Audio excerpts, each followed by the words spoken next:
அருள்ஞான சபையின் 305வது மாடக்கூட்டம் தொடங்குகிறது. முதலாவதாக இறைவணக்கம்.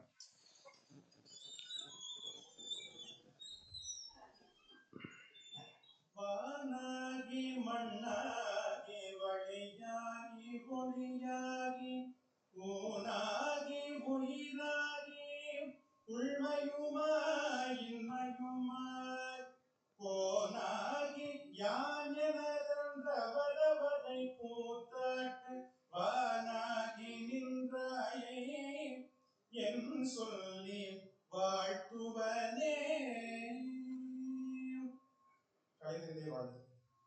சித்தத்துள் சிவத்தை வைத்தார், செந்தமிழ்நாவில் வைத்தார், வித்தகம் தோழில் வைத்தார், விருப்பினை தொழில் வைத்தார், எத்திசை புகழும் வைத்தார், எண்ணிலா வாழ வைத்தார், அத்தனாம் தியாகராசர் அண்ணலை கருத்துள் வைப்பார்.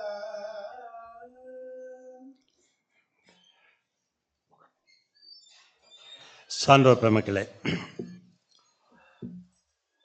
அருள்ஞான சபையின் 305வது மாத கூட்டத்திற்கு வருகை தந்திருக்கக்கூடிய உங்கள் அனைவரையும் வரவேற்பதிலே மிகுந்த மகிழ்ச்சி அடைகிறேன். ஏறக்குறைய ஒரு வார காலத்திற்கும் மேலாக தமிழகம் பெரும் மழையை எதிர்பார்த்து கொண்டிருந்தது. நேற்று வரை மதுரையில் மழை இருந்தது. நல்ல வேளையாக இன்று இந்த மழை இல்லை. காரணம், இந்த அரங்கத்திற்குள்ளே ஒரு மழை பொழிய இருக்கிறது என்ற காரணத்தினாலே வர்ண பகவான் எங்களுடைய வேண்டுகோளை ஏற்று இன்று அவர் விடுபடுத்திருக்கிறார். ஒரு கேஷுவல் லீவ் தான் கொடுத்துருக்குறோம். அதில் திரும்பவும் அந்த டிசம்பருக்குள்ளே நாங்கள் அந்த கேஷுவல் லீவெல்லாம் எடுத்தாகணும். அதனால் ஜனவரி டு டிசம்பர் அப்படி தானே பேராசிரியர் மனோகரன்? நான் சொல்கிறது சரித்தானே? டிசம்பருக்குள்ளே லீவெல்லாம் எடுத்தாகணும். அதனால் நாளைக்கு அவங்களுக்கு நான் கண்டிப்பாக இன்றைக்கு லீவ் கொடுத்துட்டோம். எனவே இந்த மழை ஏனென்றால் இன்று காலையிலும் சரி நேற்றும் சரி பலர் என்னிடம் தொலைபேசியிலே தொடர்பு கொண்டு, சார் இங்கே மதுரையில் மழையெல்லாம் இருக்கே, நிறையா இருக்கே, நம்ம கூட்டம் நடக்குமா அப்படின்னு கேட்டாங்க. கண்டிப்பாக நடக்குங்க, நீங்கள் வாங்க, நாளைக்கு ஈவினிங் மழை இருக்காது அப்படின்னு அவங்களுக்கு சொன்னேன். நான் இன்றைக்கு காலையில் ஒருத்தர் கேட்டார், சார் நிச்சயமாக வரலாமா சார், நான் ரொம்ப தூரத்துலேருந்து வர்றேன் அப்படின்னாங்க. நீங்கள் கண்டிப்பாக வரணும், நீங்கள் ஒருத்தர் வந்தாலும் உங்களுக்காக கண்டிப்பாக அந்த கூட்டத்தை நடத்துவோம் அப்படின்னு நாங்கள் சொன்னோம். காரணம் என்ன அப்படின்னா, இது எதற்காக சொல்கிறேன் அப்படின்னா, இந்த அருள்ஞான சபை கூட்டத்திற்கு வருகை தரக்கூடியவர்கள் எல்லாம் ஒரு முழுமையான ஈடுபாட்டோடு இந்த கூட்டங்களுக்கு நீங்கள் வருகிறீர்கள் என்பதை நாங்கள் மிக நன்றாக அறிவோம். அதனால்தான் 304 கூட்டங்களை கடந்து 305வது கூட்டத்திலே நாம் நிற்கிறோம்.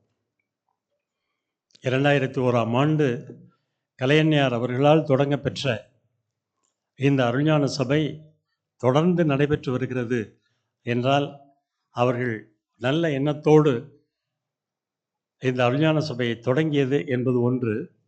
இரண்டாவது, நல்ல அன்பர்களாகி நீங்கள் தொடர்ந்து இங்கே வருகை தருகிறீர்கள். அது எங்களுக்கு மகிழ்ச்சியாக இருக்கிறது. இன்னும் அடுத்த கூட்டங்களை நடத்த வேண்டும் என்ற அந்த எண்ணம் எங்களுடைய மேலாண்மையிற்கு வருகிறது. எனவேதான் உங்களை மீண்டும் மீண்டும் வருக என்று வரவேற்பதிலே நான் மகிழ்ச்சி அடைகிறேன். இங்கே வருகின்றிருக்கக்கூடிய பெருமக்கள் எல்லாம் நகரத்திலே இருந்தும் பக்கத்து ஊர்களிலே இருந்தும் நீங்கள் வருகின்றிருக்கிறீர்கள். ஒவ்வொருவரும் அவரவர் துறையில் மிக சிறந்த நிலையில் இருக்கக்கூடியவர்கள். எனவே ஒவ்வொருவரையும் பெயர் சொல்லி நாங்கள் வரவேற்க வேண்டும். ஆனாலும் கூட மொத்தமாக அனைவரும் வருக என்று வரவேற்பது தான் மரபு என்ற அந்த காரணத்தினாலே உங்களை மீண்டும் ஒரு முறை வருக என்று வரவேற்பதிலே மகிழ்ச்சி அடைகிறேன். பெருமக்களே, இந்த அரங்கம், இந்த அருள்ஞான சபை பல அறிஞர்களை கண்டிருக்கிறது. எல்லா துறைகளிலும் வல்லுநர்களை எல்லாம் இந்த அரங்கத்திற்கு அழைத்து வந்து அவர்களை நாம் உரையாற்ற செய்திருக்கிறோம். வயதிலே முதியவர்கள், அனுபவத்திலே மிகுந்தவர்கள் இங்கே வருகை இருந்திருக்கிறார்கள்.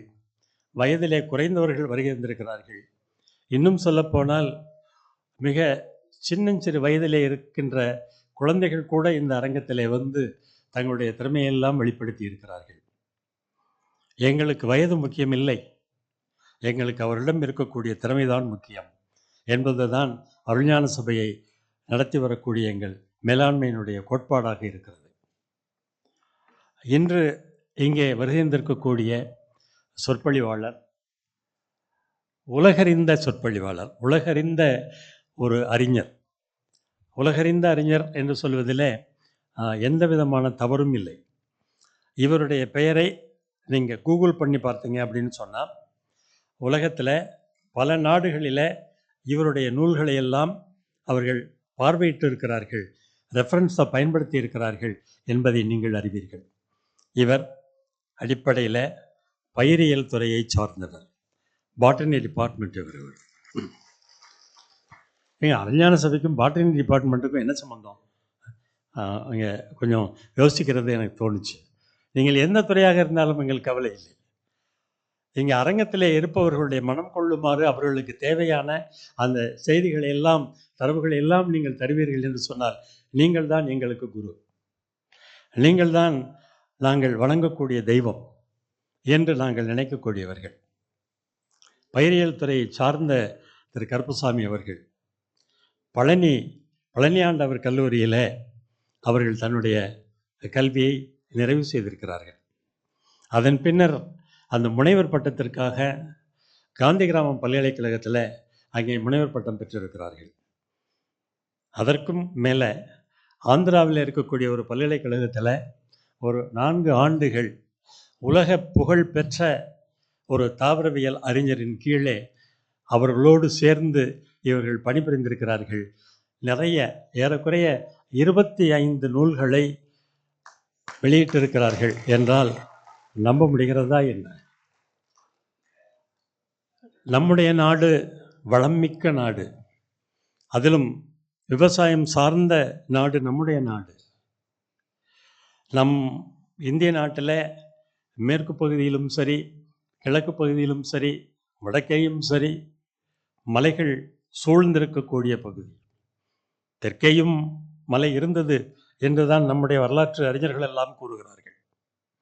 கடல்களால் அழிந்த காரணத்தினாலே இப்பொழுது நமக்கு அது இல்லாமல் 3 பக்கமும் நமக்கு மலைகள் சூழ்ந்த நாடாக நம்முடைய இந்திய நாடு இருக்கிறது. அதில் இந்த கிழக்கு ஓரமாக இருக்கக்கூடிய மலைகள் ஈஸ்டர்ன் காட்ஸ் என்று சொல்கிறோம். அந்த ஈஸ்டர்ன் காட்ஸில் இருக்கக்கூடிய அனைத்து தாவரங்களையும் இவர்கள் பட்டியலிட்டிருக்கிறார்கள், நூல்களாக வெளிவந்திருக்கின்றன என்று சொன்னால் இவருடைய கால்கள் படாத இடமே மலைப்பகுதியில் இல்லை என்பதை நாம் நினைவிலே கொள்ளணும். ஒரு காலத்திலே அருளாளர்கள்தான் ஊர் ஊராக சென்றார்கள், தலம் தலமாக சென்றார்கள். அங்கே இருக்கக்கூடிய கோவில்களையெல்லாம், அங்கே கோவில்களிலே இருக்கக்கூடிய தெய்வங்களையெல்லாம் அவர்கள் பாடினார்கள். அப்பொழுதும் கூட அவர்கள் நீங்கள் தெய்வத்தை நீங்கள் வணங்குவது போல அந்த ஊரிலே இருக்கக்கூடிய தலவிருட்சத்தை நீங்கள் வணங்க வேண்டும் என்று சொன்னார்கள். தலவிருட்சம் என்பது நம்முடைய வாழ்க்கையிலே பிணைந்த ஒன்றாக இருக்கிறது தாவரங்கள் என்பதை நம்முடைய அருளாளர்கள் நமக்கு உணர்த்தி இருக்கிறார்கள். அங்கே அந்த கிழக்கு தொடர்ச்சி மலையிலே இருக்கக்கூடிய அனைத்து தாவரங்களையும் இவர்கள் பட்டியலிட்டிருக்கிறார்கள். பல தாவரங்களுக்கு இவர் பேட்டன் உரிமை பெற்றிருக்கிறார்கள், புதிதாக கண்டுபிடித்திருக்கிறார்கள். நீங்கள் பார்த்தா ஒல்லியாக இருக்கிறார். எனக்கு இவரை பார்த்த உடனே உங்களுக்கு என்ன சொல்ல வேண்டும் என்று தோன்றியது என்றால், எனக்கு இந்த சாக்கிய நாயனாரை பற்றி தான் சொல்லணும் அப்படின்னு தோணுச்சு. அதில் சேக்கிழார் பெருமான் ஒரு பாடல் ஒன்று சொல்லியிருப்பார். அவர் என்ன, எந்நிலையில் நின்றாலும் எக்கோலம் கொண்டாலும் மன்னிய சீர் சங்கரன் தாழ் மறவாமை பொருள் அப்படின்னு சேக்கிழார் சாமி சொல்லியிருப்பாங்க. பாரு, நீ என்ன வேணாலும் வேஷம் போட்டுக்கோ, என்ன வேணாலும் உடை உடுத்திக்கோ, என்ன வேணாலும் பண்ண, நீ யாரை மறக்கக்கூடாது என்றால் இறைவனை மறக்கக்கூடாது என்று சொல்லுவார் சாக்கிய நாயனார். ஒரு ஒரு பௌத்த சமயத்தை சார்ந்த ஒரு பெருமகனார் சைவ சமயத்தில் ஈடுபாடு கொண்டு சிவபெருமானை வழிபட வேண்டும் என்ற அந்த காரணத்தினாலே அந்த காலகட்டம் அப்படி இருந்தது. என்ன, கல்லை எடுத்து வீசி வழிபட்டார். ஆனாலும் அவருடைய உள்ளத்தில் இந்த கல்லை நான் மலராக உன் மீது வீசுகிறேன் என்றார். அவர் ஆரம்பித்து வச்சது தான். இப்போவும் மேடையிலெல்லாம் நம்ம என்ன பண்ணுறோம், ஒரு சாதாரணமாக 95 ரூபாய்க்கு ஒரு ஒரு ஒரு கதராடையை வாங்கி அவர் என்ன மாதிரி போர்த்துறோம், பொன்னாடையாக நம்ம போர்த்துக்கிறோம். அவர் ஒரு முன்னோடியாக இருந்தவர். இதை எதற்காக சொல்லுகிறேன் என்று சொன்னால், அவருடைய உடை என்பது சாதாரணமாக இந்த அரங்கத்திலே வந்து பேசுகிற பொழுது அதற்கு என்று உடை அணிந்து வரக்கூடியவர்கள் இருக்கின்ற அந்த சூழ்நிலையில் என்னுடைய பேச்சை நீங்கள் கேளுங்கள், நான் என்ன சொல்கிறேன் என்பதை கேளுங்கள் என்று இங்கே நம்முடைய கருப்பசாமி அவர்கள் வந்திருக்கிறார்கள். மதுரை கல்லூரியில் அவர்கள் பேராசிரியராக அவர் பணிபுரிந்து கொண்டிருக்கிறார்கள். இந்த கிழக்கு தொடர்ச்சி மலையில் அந்த தன்னுடைய பணி நிறைவுற்ற காரணத்தினாலே இப்பொழுது மேற்கு தொடர்ச்சி மலையை இவர்கள் எடுத்திருக்கிறார்கள். மேற்கு தொடர்ச்சி மலையில் இருக்கக்கூடிய மரங்களை பற்றி எல்லாம் இவர்கள் இப்பொழுது கணக்கெடுத்து ஆய்வு மேற்கொண்டிருக்கிறார்கள். நமக்கு இந்த பயிரினங்கள் எல்லாம் கொஞ்சம் கொஞ்சமாக குறைந்து வருகின்ற காரணத்தினாலே தான் இந்த உலகம் வெப்பமயமாகிவிட்டது. உலகம் வெப்பமயமாகிவிட்டது மட்டும் அல்ல, நமக்கு எத்துணை துன்பங்கள் வந்து கொண்டிருக்கின்றன. திடீரென்று நிலச்சரிவு, திடீரென்று அந்த கடல் கொந்தளிக்கிறது, திடீரென்று அந்த மேக வெடிப்பு என்றெல்லாம் சொல்லுகிறோமே. காரணம் என்ன என்றால், நம்முடைய சூழ்நிலையை நாம் சரியாக கவனிக்காமல் இருந்த காரணத்தினாலே தானே. இதையெல்லாம் இவர்கள் நன்றாக உணர்ந்தவர்கள். அப்படி உணர்ந்த காரணத்தினாலே தன்னுடைய வாழ்நாளை முழுவதுமாக ஆராய்ச்சி பணிக்கு என்று இவர்கள் ஒதுக்கி இருக்கிறார்கள்.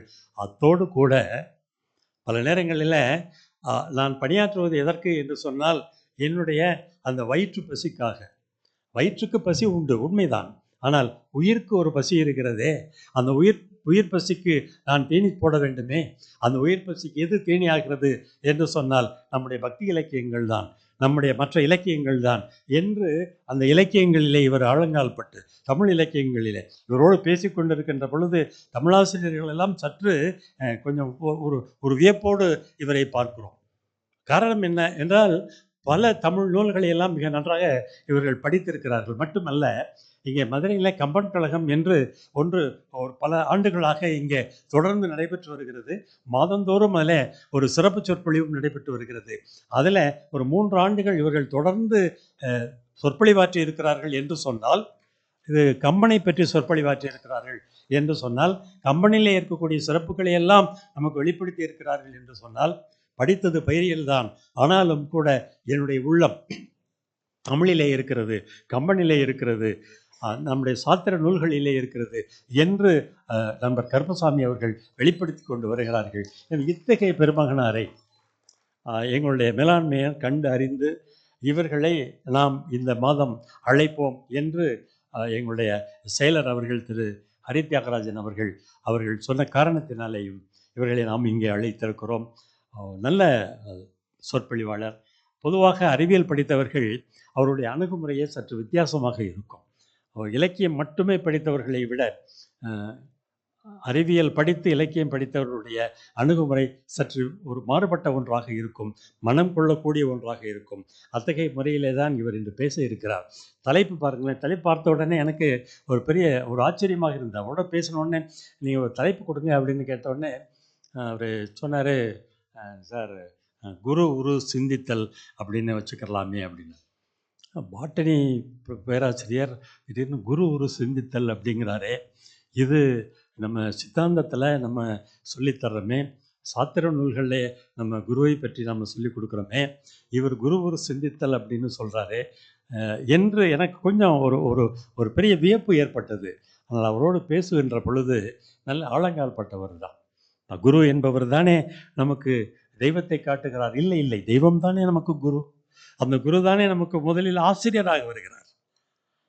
என்னை யாராவது கேட்டால் உங்களுக்கு நினைவிலே இருக்கக்கூடிய ஒரு பெயரை சொல்லுங்கள் என்று சொன்னால், எனக்கு அந்த பள்ளி பருவத்தில் எனக்கு முதலாக எனக்கு ஆங்கிலம் கற்றுக் கொடுத்த, தமிழ் கற்றுக் கொடுத்த அந்த ஆசிரியருடைய பெயர் தான் எனக்கு நினைவுக்கு வருகிறது.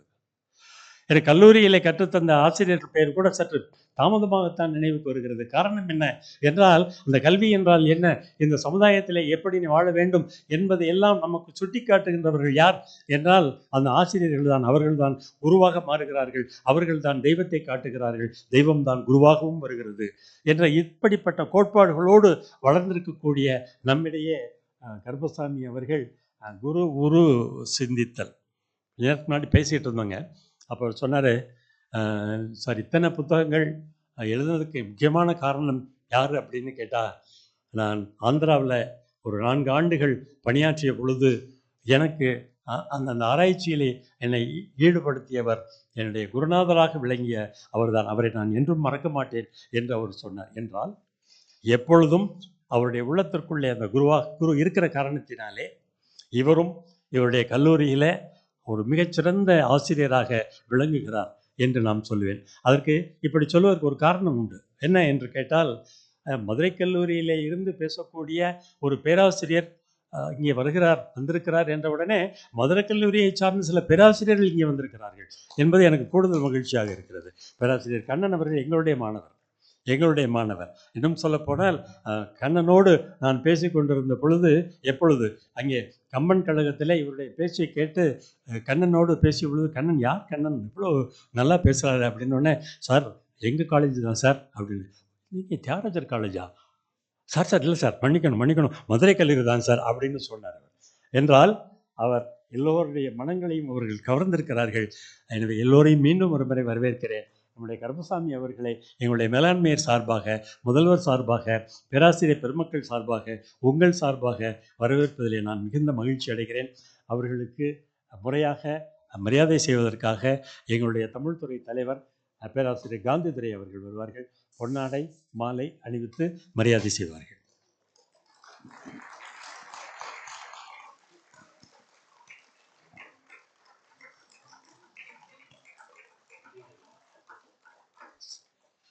சாதாரணமாக அந்த பேச வர்றவங்கள்ட்ட நாங்கள் தான் கேட்போம், சார் நீங்கள் நின்றுட்டு பேசுகிறீங்களா உட்காந்துட்டு பேசுகிறீங்களான்னு நான் தான் கேட்பேன். ஆனால் இவர் வந்தவுடனே அவர் என்ன சொன்னார், சார் நான் உட்காந்துட்டு பேச மாட்டேன், நின்றுட்டு பேசுகிறேன், பேசலாமா அப்படின்னா. உட்காந்துட்டு நீங்கள் பேசக்கூடாது, நின்று தான் பேசணும் என்று நான் சொன்னேன். அவர் நின்று பேசுவார், நின்று இருக்கிறார். காரணம் என்ன அப்படின்னா, அவர் பாருங்களேன், அவருடைய உயரம் பாருங்களேன். அந்த உயரத்திற்கு தகுந்த ஒரு நல்ல செய்திகளை எல்லாம் நமக்கு தருவார். வாங்க கருப்பசாமி, ஒட்டஞ்சத்திரத்தை சார்ந்தவர், அதை நம்ம சொல்லி ஆகணும். ஒட்டஞ்சத்திரத்தை சார்ந்த பெருமகனா வாங்க. குரு சிந்தித்தல்.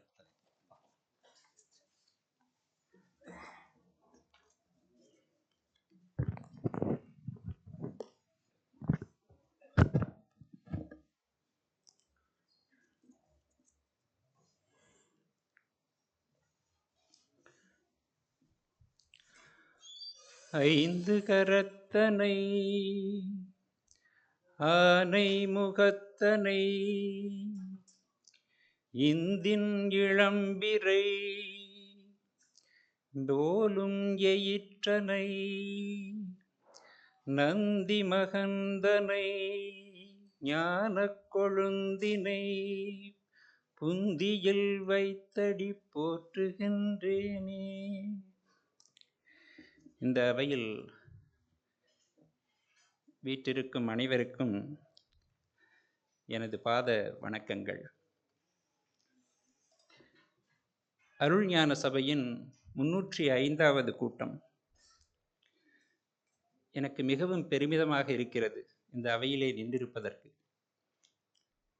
என்னை அருணகிரி ஐயா அவர்கள் இந்த கூட்டத்தில் நீங்கள் பேச வேண்டும் என்று தொலைபேசியில் அழைத்தார். நானும் ஒத்துக்கொண்டேன். ஆனால் இந்த கூட்டத்திற்கு வருபவர்கள் யார், நான் என்ன பேச வேண்டும் என்று எனக்கு புரியவில்லை. ஏனென்றால் ஐயா அவர்கள் சொன்னார்கள், நான் தமிழ் துறை சார்ந்தவன் அல்ல. எனக்கு தமிழை பற்றி சில குறிப்புகள் தெரியுமே ஒழிய முழுவதுமாக தமிழை படித்தறிந்தவன் அல்ல. என்னுடைய நண்பர்கள் பேராசிரியர் கண்ணன் போன்றவர்கள் என்னுடன் இருப்பதால் அவர்களுடன் நான் பழகக்கூடிய காரணத்தினால் தமிழை உள்வாங்கும் போது சில காவியங்களையும் நான் உள்வாங்கினேன். தமிழில் இவ்வளவு இருக்கிறதா? காவியங்களில் இவ்வளவு இருக்கிறதா? இலக்கியங்களில் இவ்வளவு இருக்கிறதா? பக்தி இலக்கியங்கள் இவ்வளவு பேசுகிறதா? என் மனதிலே தினம் தினம் இதைகளெல்லாம் உட்கொள்ள வேண்டும், படிக்க வேண்டும் என்ற ஆர்வம் பிறந்தது. எனக்கு இந்த தலைப்பை உண்மையாக இந்த தலைப்பு எனக்கு ஒரு புதிய தலைப்புத்தான். சில அனுபவங்கள் உண்டு. இந்த தலைப்பிலே சில அனுபவங்கள் உண்டு. அதன் காரணமாக இந்த தலைப்பில் நான் பேசுவதற்கு தலைப்பட்டேன். ஐயா அவர்களும் எனக்கு அதற்குரிய ஒப்புதலை அளித்தார்கள். இந்த வெள்ளியம்பலத்தான் ஆடும் மதுரையிலே நமக்கெல்லோருக்கும் ஒரு பெருமை உண்டு. நாம் எல்லோரும் பெருமை மிக்கவர்கள் இந்த நகரத்தில் வாழ்வதற்கு. அவ்வளவு சிறப்புமிக்க இந்த நகரத்திலே இந்த கல்லூரிக்கும் ஒரு மிகப்பெரிய பெருமை உண்டு. இந்த கல்லூரி அவ்வளவு சேவைகளை செய்து வருகிறது. அந்த பெருமை மிக்க இந்த தியாகராயர் கல்லூரியில் தமிழ்துறை தலைவர் உட்பட இந்த அனைத்து சான்றோர்களின் முன்னிலையில் நான் நிற்பதற்கு மிகவும் பெருமைப்படுகிறேன். என்னுடைய தலைப்பு குருவை பற்றியது. குரு பிரம்மா, குரு விஷ்ணு, குருதேவோ மகேஸ்வரா, குரு சாட்சாத் பரபிரம்மா தஸ்மை ஸ்ரீ குருவே நமக. குருவே பிரம்மம், குருவே விஷ்ணு, குருவே ஈஸ்வரன், குருவே பரம்பொருள், எல்லாம் பிரம்மமே, குருதான் அவர் என இறைவனே தனக்கு குருவாக வர வேண்டும் என்பது நம் எல்லோருடைய எண்ணம், அடியார்களின் எண்ணமும் கூட. குருவே நமக்கு, தெய்வமே நமக்கு குருவாக வர வேண்டும். இந்த ஸ்லோகம் குருவின் ஸ்தானத்தை இறைவனுக்கு நிகராக வைத்து காட்டுகிறது. குருவே பிரம்மா, குரு பிரம்மா, குரு விஷ்ணு, குருதேவோ மகேஸ்வரா என்று இந்த ஸ்லோகம் சொல்லும் பொழுது குருவே நமக்கு, கடவுளே நமக்கு, இறையே நமக்கு குருவாக வர வேண்டும் என்பதை காட்டுகிறது. இன்னொன்று எல்லோருக்கும் தெரிந்த ஒன்று, இங்கு இருக்கக்கூடியவர்கள் அனைவர்களும் சான்றோர்கள் என்பதை நான் அறிவேன். அவர்கள் என்னை விட அனுபவம் மிக்கவர்கள். எல்லோருக்கும் தெரிந்ததைத்தான் நான் கூறுகிறேன்.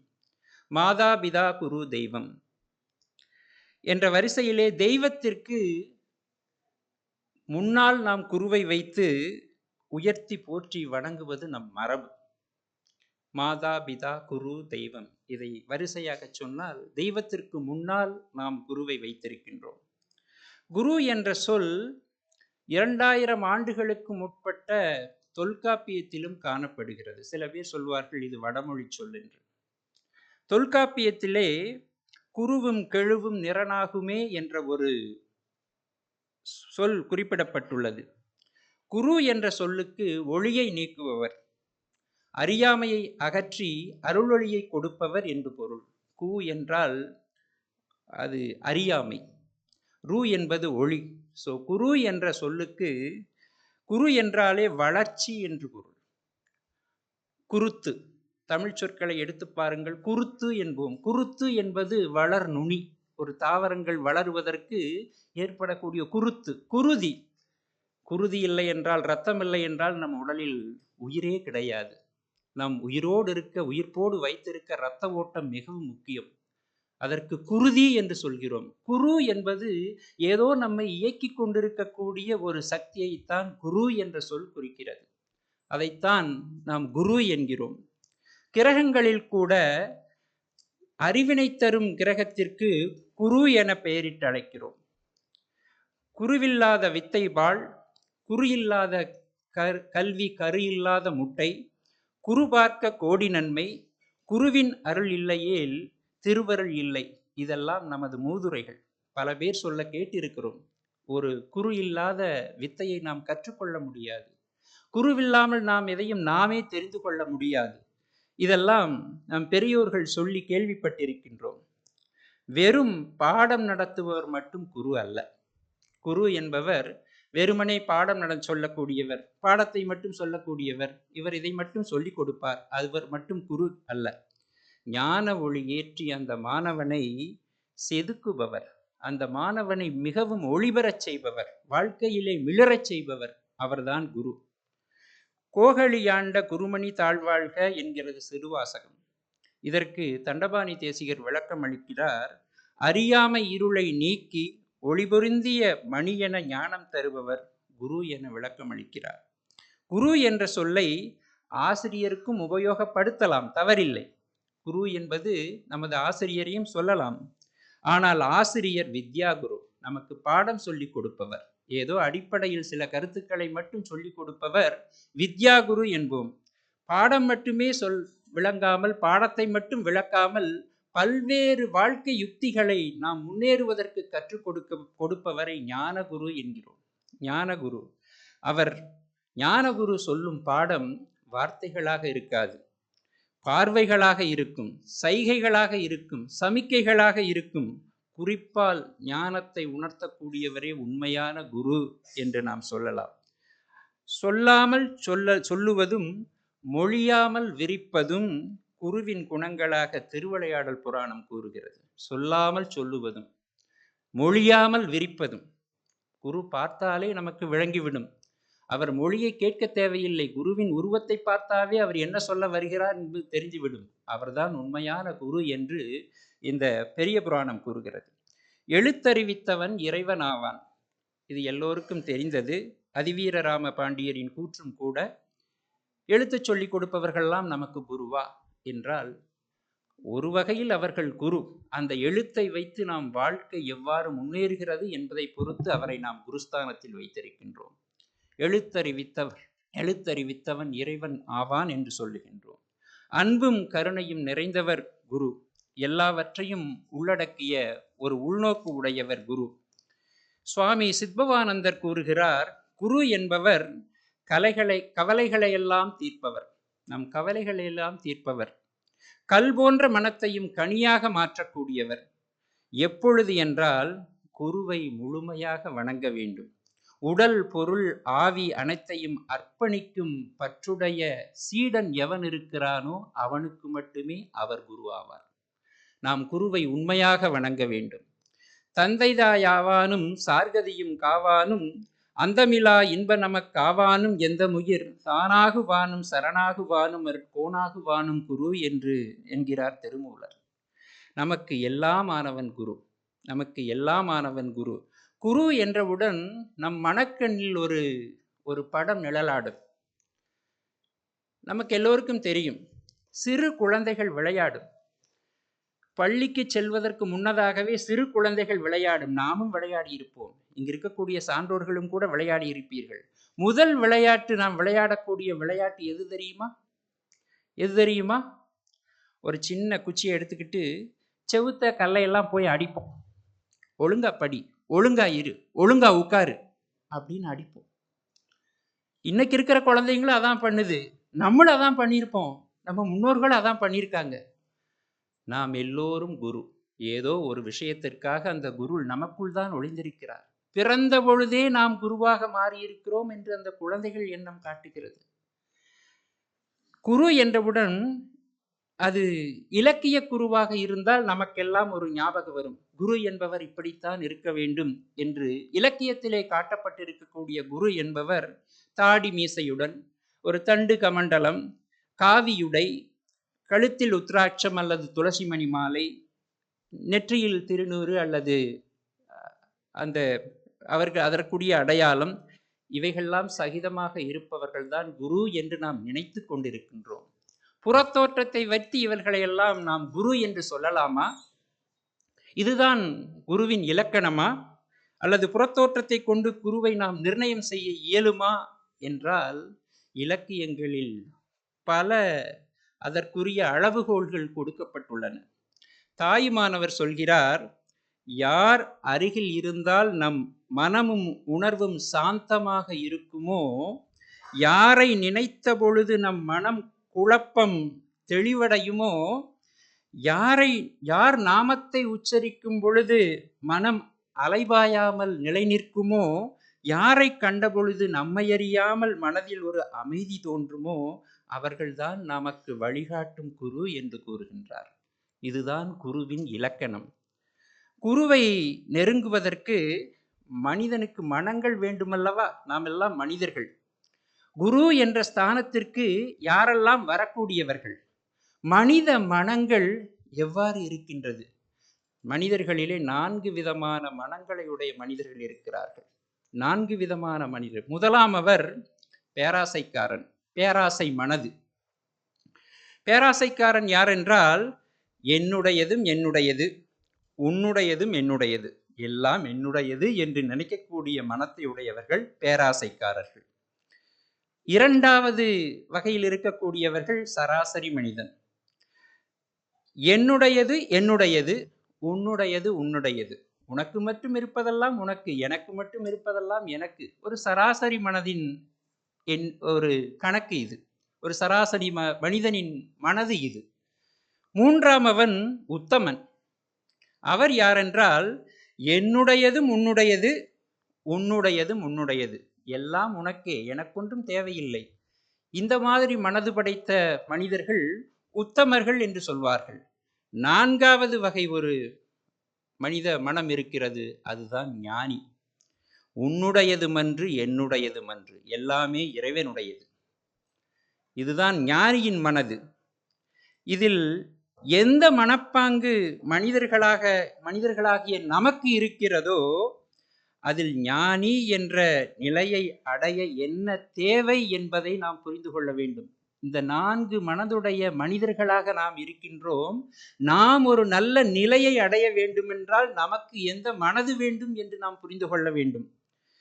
இதில் அறிவை அங்கீகரிக்கவும் அறியாமையை நிராகரிக்கவும் குரு என்ற ஒரு நெறியாளர் தேவைப்படுகிறார். நாம் எந்த வகை மனதிற்காரராக வேண்டும், எல்லோரும் இருக்கலாம். ஆனால் ஒரு மனது ஒரு நல்ல நிலையை அடைய வேண்டும் என்றால் அதற்கு ஒரு நெறியாளர் தேவை. அவர்தான் குரு. அவர்தான் குரு. யார் குரு என்ற கேள்விக்கு மேலும் திருமூலரே பதில் சொல்கிறார்.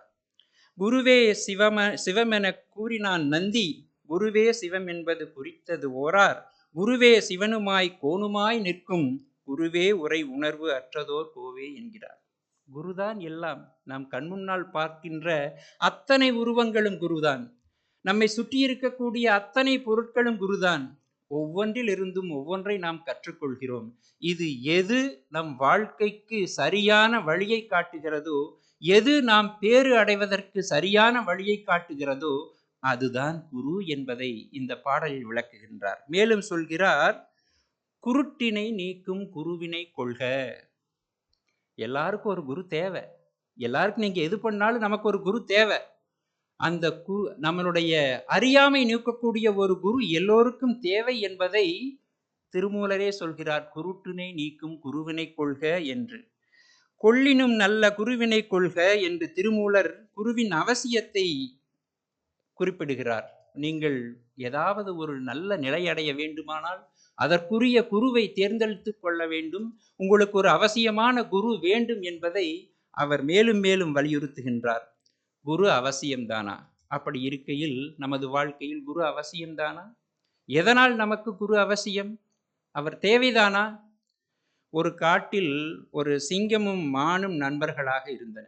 ஒரு சின்ன கதை.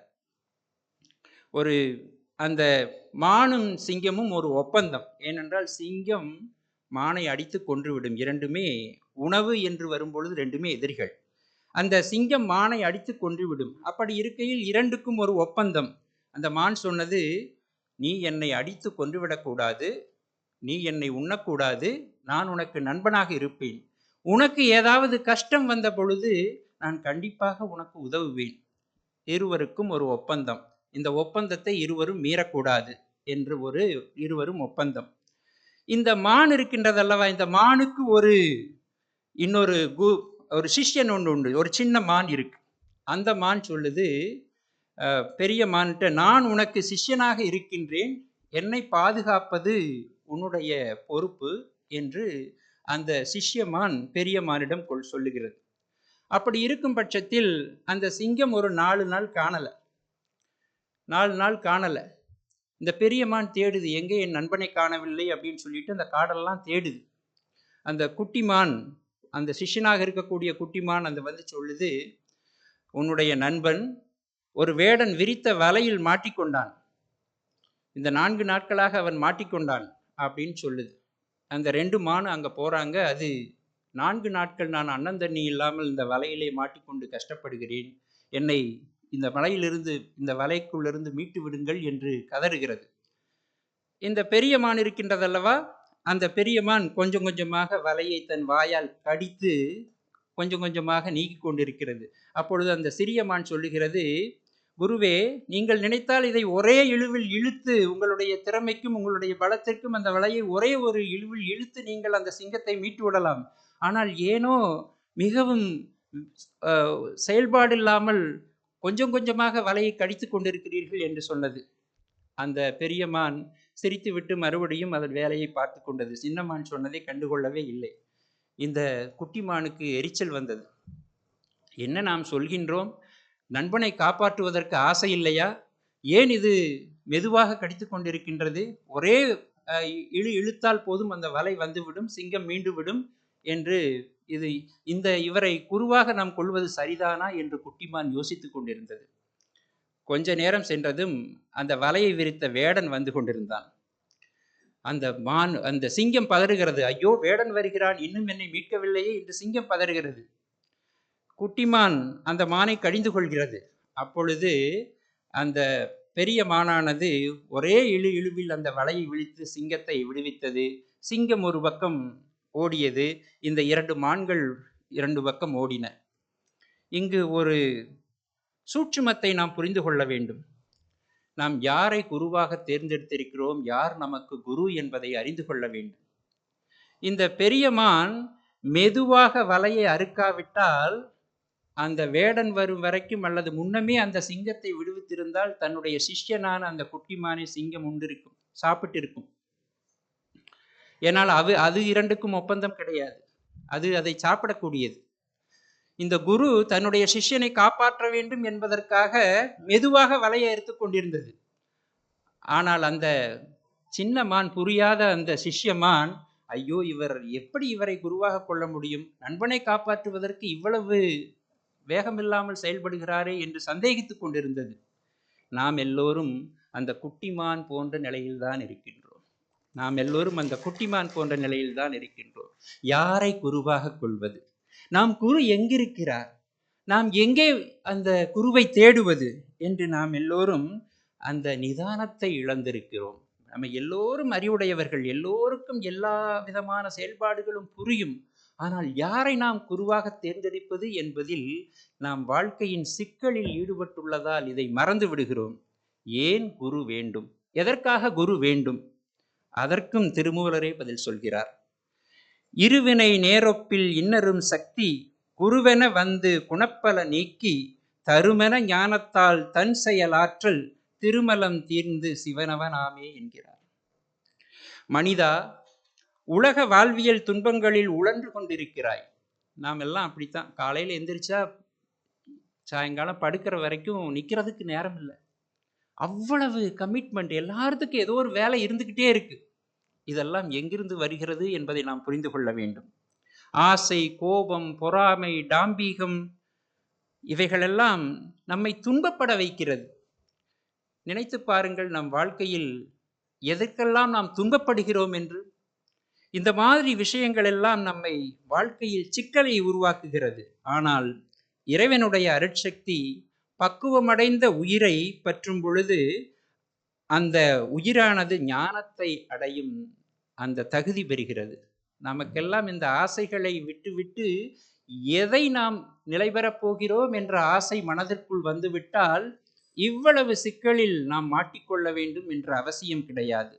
ஞான பசியை தீர்க்க இறைவன் குருவடிவாக நம்மிடையே அவதரிக்க வேண்டியுள்ளது. ஒவ்வொருவருக்கும் ஏதோ ஒரு சக்தி வழிகாட்டுவதற்காக ஒரு குரு என்ற ஒரு ஸ்தானம் தேவைப்படுகிறது. உயிர்களுக்கு குருவானவன் செய்வது என்ன? என்ன செய்கிறான் குரு? அதற்கும் திருமூலர் தக்க பதில் கூறியுள்ளார். சுத்த சிவன் குருவாய் வந்து தூய்மை செய், தத்தனை நல்கருள் காணா அதிமூடர், பொய்த்தகு கண்ணால் நமரென்பர் புண்ணியர் அத்தன் இவனென்று அடிபணிவாரே என்கின்றார். அவன் உயிர்களிடையே மெய்ப்பொருளின் மீது அன்பை உண்டாக்குகின்றான்.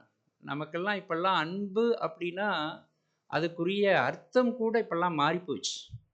இங்கிலீஷில் சொன்னால் வேற அர்த்தம், ஒரு ஒரு சாயல்ல நம்ம தமிழ் மொழியை உச்சரிச்சா அன்பு அப்படின்னா வேற அர்த்தம். அப்படி நம்ம புரிஞ்சுக்கிற மனப்பாங்கு அப்படிங்கிறது மாறி போச்சு. இங்கு சொல்லக்கூடிய மனப்பாங்கு குருவை எவ்வாறு நாம் தெரிந்து கொள்வது என்ற மனப்பாங்கு மிகவும் நம் தெளிவோடு இருக்க வேண்டும். நாம் இறைவனுடைய திருவடிகளை பற்றி கொள்ளும் சாதனங்களை கற்பிப்பவன் தான் குரு என்பவன். எவ்வாறு இந்த ஆசைகளை எல்லாம் விட்டுவிட்டு நிலையான ஒரு இடத்தை பெற நாம் என்ன செய்ய வேண்டும் என்பதை அதற்குரிய வழிகாட்டுதலை கூறுகின்றவன் தான் குரு என்பவன். குரு என்பவன் சத்து, அசத்து, சதசத்து ஆகிய 3 பொருட்களின் இயல்பை நன்றாக உணர்ந்தவன். நம்மை யார் வழிகாட்டுகிறார்களோ, நாம் யார் குருவாக அவர்களை கொண்டிருக்கிறோமோ, அவர் நம்மை விட பல விஷயங்களை அனுபவபூர்வமாக அறிந்தவர்களாக இருக்க வேண்டும். அவரே நாம் குருவாக தேர்ந்தெடுக்க வேண்டும். இவைகள்தான் குரு நமக்கு செய்கின்ற, குரு ஒவ்வொரு உயிர்களிடத்தும் செய்கின்ற பணியாகும். எங்கே இருக்கிறார் குரு? எங்கேயாவது நம்ம போய் தேடுவோமா? தினமும் பள்ளிக்கு போயிருக்கிறோம், கல்லூரிக்கு போயிருக்கிறோம், அல்லது ஏதோ ஒரு வேலைக்கு போகிறோம். நமக்குரிய வழிகாட்டுதல் எங்கிருந்து கிடைக்கின்றது? எந்த வடிவில் கிடைக்கின்றது? எங்கே தேடிக்கொண்டிருக்கின்றோம் குருவை? எல்லோருக்கும் ஏதோ ஒரு வேண்டும் என்ற மனம் மட்டும் இருக்கிறது. இது வேண்டும், அது வேண்டும், நமக்கு போதும் என்ற மனமே கிடையாது மனிதர்களுக்கு பொதுவாக. எல்லாமே வேண்டும், இது இருந்தாலும் இன்னும் அதிகம் வேண்டும். அந்த வேண்டும் என்ற மனமே நமக்கு மேலோங்கி இருக்கிறது.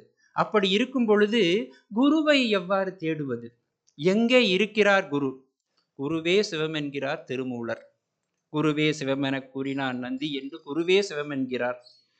தாம் கூறுவதாக கூறாமல் இந்த பாடலை கூட தம் குருவே, அதாவது தெய்வமே கூறுவதாக கூறுகிறார், சிவமே கூறுவதாக கூறுகிறார்.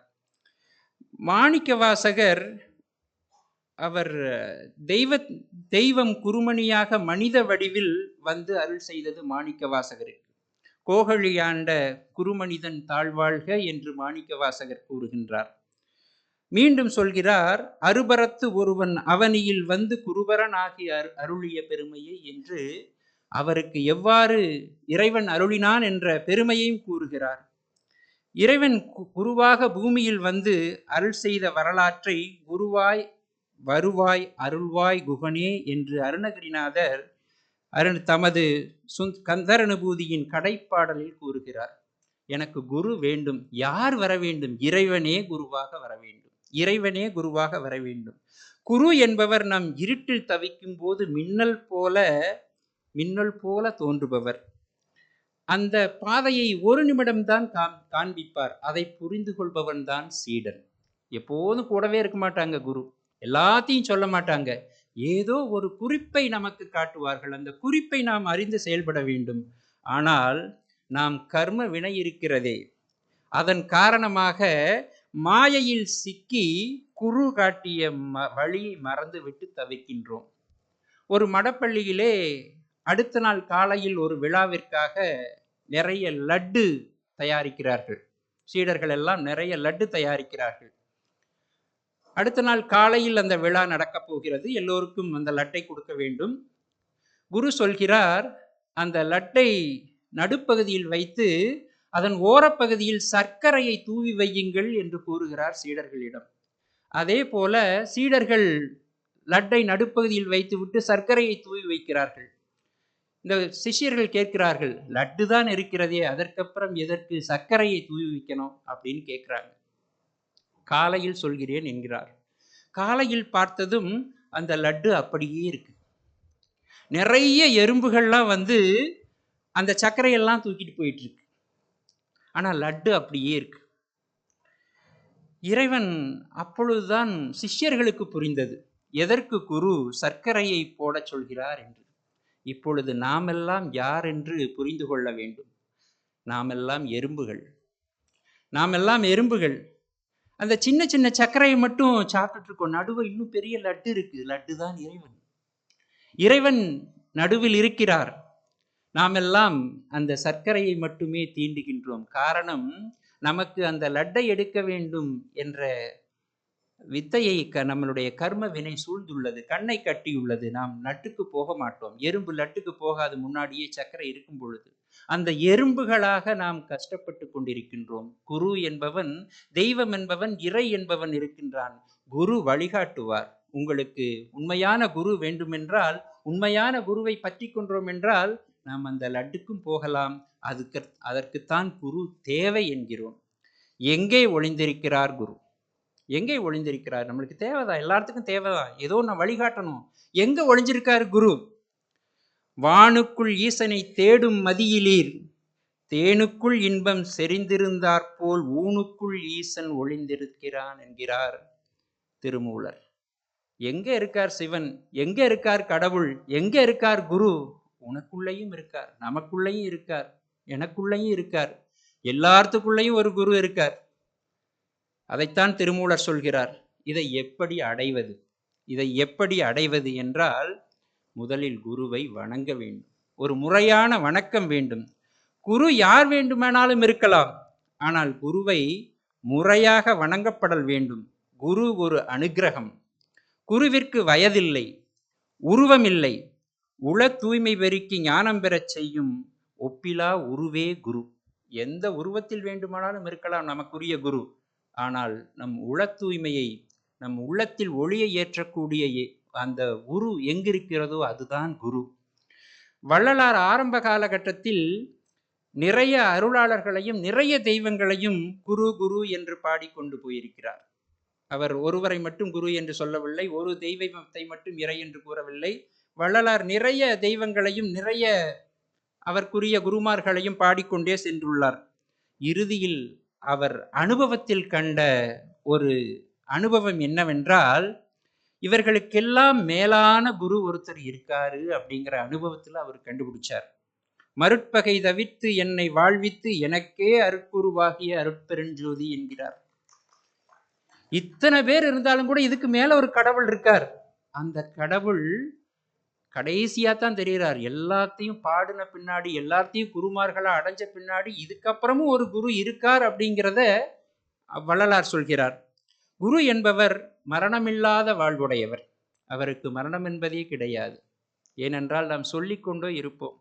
ஐயா அவர்கள் என்னை அறிமுகப்படுத்தும் போது சொன்னார்கள் இல்லையா, ஒரு புஸ்தகத்தை நாம் எழுதி விடுகிறோம் என்றால் அந்த புஸ்தகம் அதோடு முடிவதில்லை.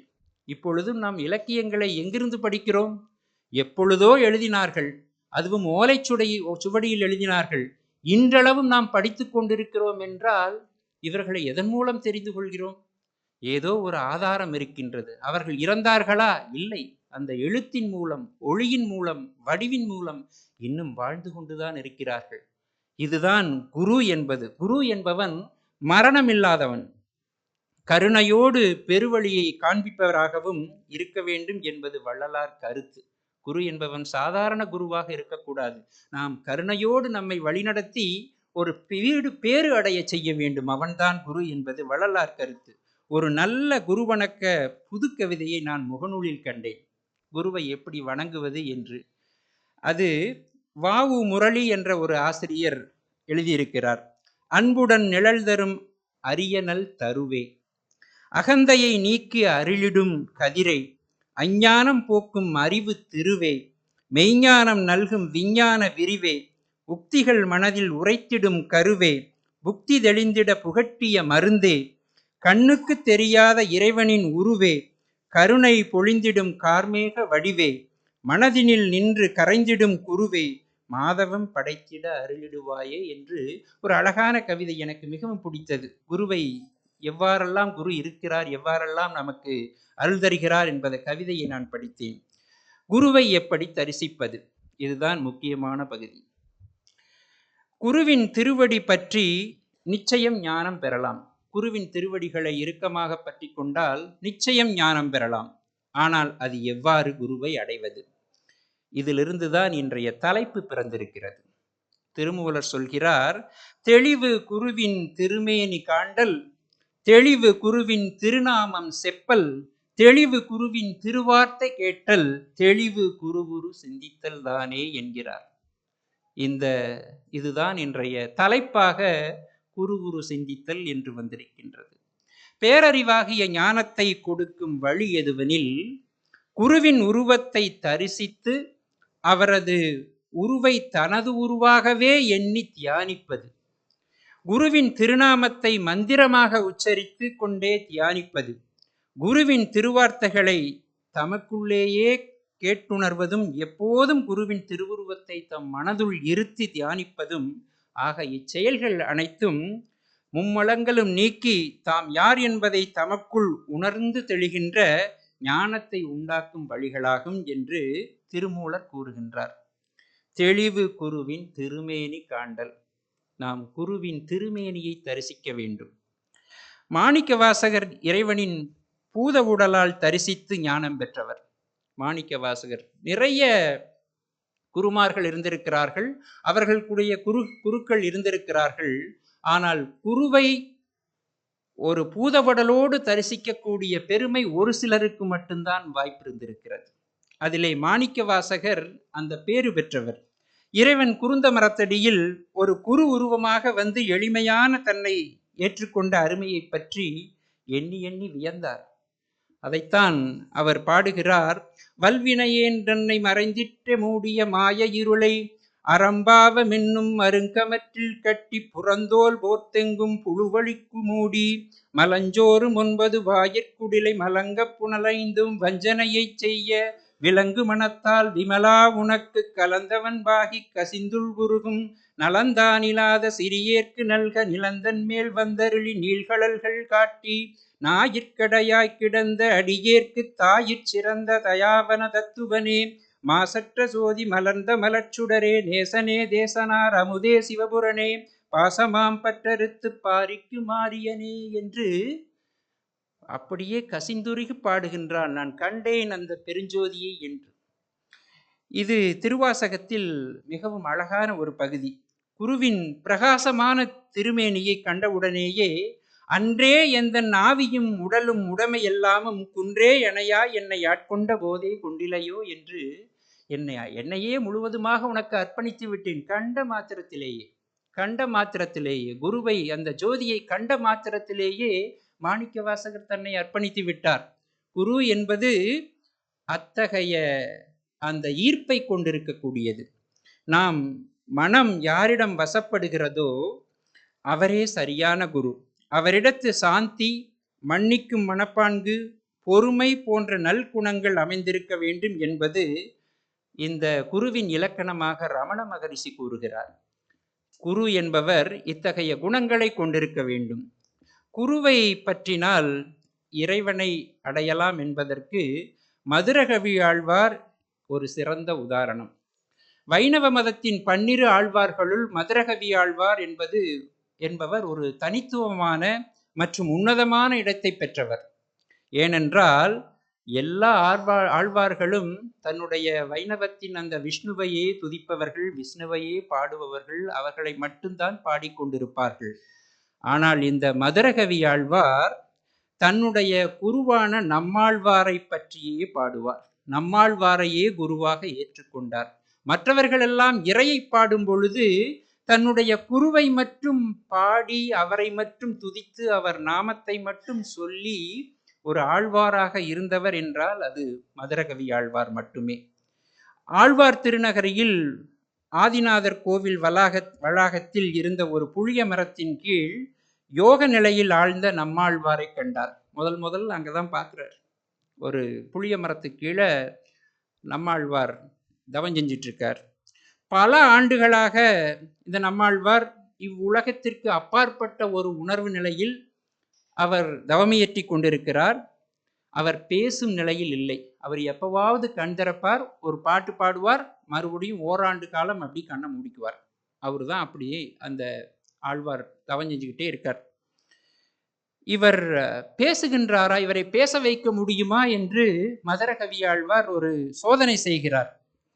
அப்பொழுது அங்கு போய் முன்னால் ஒரு சின்ன கல்லை எடுத்து போடுகிறார். அந்த தவமியற்றி கொண்டிருக்கும் அந்த முனிவரின் முன்னால் ஒரு சின்ன கல்லை எடுத்து போடுகிறார். அந்த கல்லை போட்டவுடனே அவர் லேசாக கண்ணை திறந்து பார்க்கிறார். இந்த மதுரகவி ஆழ்வார் அவருக்கு காது கேட்கிறதா என்பதை ஒரு சோதனை செய்கிறார். ஒரு பாடல் சொல்கிறார். செத்ததின் வயிற்றில் சிறியது பிறந்தால் எத்தை தின்று எங்கே கிடக்கும் என்று ஒரு கேள்வி கேட்கிறார். இதன் பொருள், உயிரற்ற உடலிலிருந்து ஒரு ஆன்மா பிறந்தால் அது எதை உணவாக கொண்டு எங்கே நிலைத்திருக்கும் என்பது. செத்ததின் வயிற்றில் சிறியது பிறந்தால் எத்தை தின்று எங்கே கிடக்கும் என்று ஒரு கேள்வியை எழுப்புகிறார். அவரோ பேசாத மௌனகுரு, பேசாமல் எப்பொழுதும் தவத்திலேயே இருக்கக்கூடிய ஒரு பெரிய மாமுனிவர் அந்த நம்மாழ்வார். ஆனால் இதை கேட்டவுடன் பல ஆண்டுகளாக மௌனத்தில் இருந்த அந்த நம்மாழ்வாரானவர் மௌனத்தை கலைத்து தன்னுடைய திருவாய் மலர்கிறார். அத்தை தின்று அங்கேயே கிடக்கும் என்கிறார். இதன் பொருள், உடலால் ஏற்படும் இன்ப துன்பங்களையே அனுபவித்து அந்த உடலிலேயே ஆன்மா தங்கிவிடும். நம்மெல்லாம் இறைய சிந்திக்கிறதே இல்லை.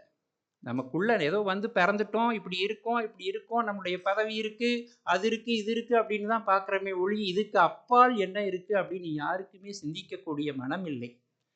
ஸோ அதனால் இங்கு சொல்கிறார், இந்த பதிலை கேட்ட மதுரகவி ஆழ்வார் ஞானத்தால் மெய்சிலித்து போகிறார்.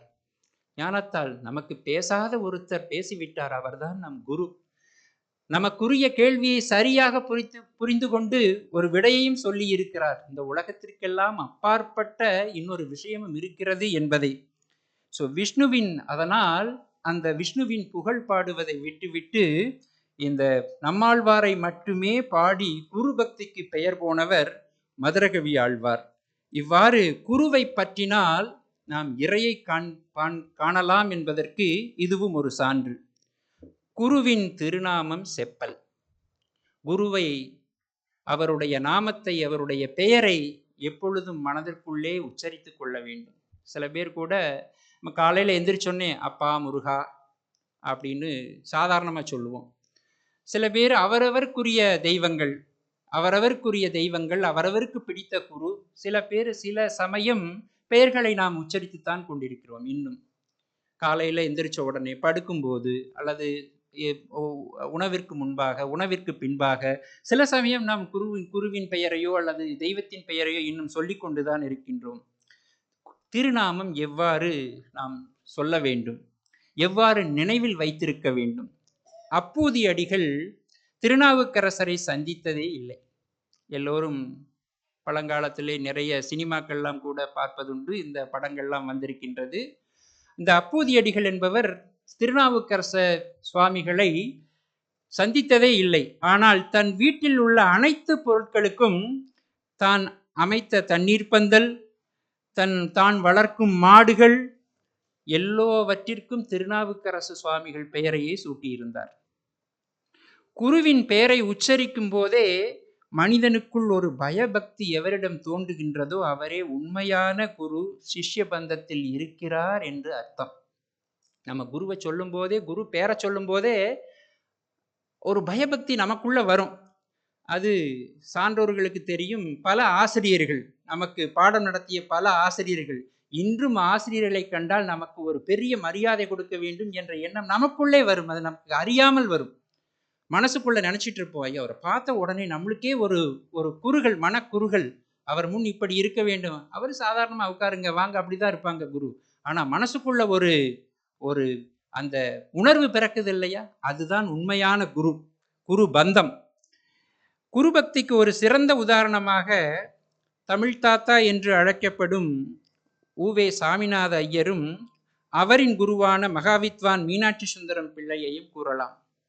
எனக்கு நம் கண்ணன் ஐயா தான் இதை சொன்னார். எப்படி என்றால், நம்மளுடைய தொலைந்த தமிழ் சங்கத்தையும் பல்வேறு பழங்கால இலக்கிய நூல்களையும் நமக்கெல்லாம் இன்று அச்சுக்கோர்வை செய்து இன்றளவும் நாம் எல்லோரும் இதையெல்லாம் சொல்லிக் கொண்டிருக்கிறோம், படித்து கொண்டிருக்கிறோம் என்றால் அதற்கு மிக முக்கிய காரணம் உவேசா அவர்கள்.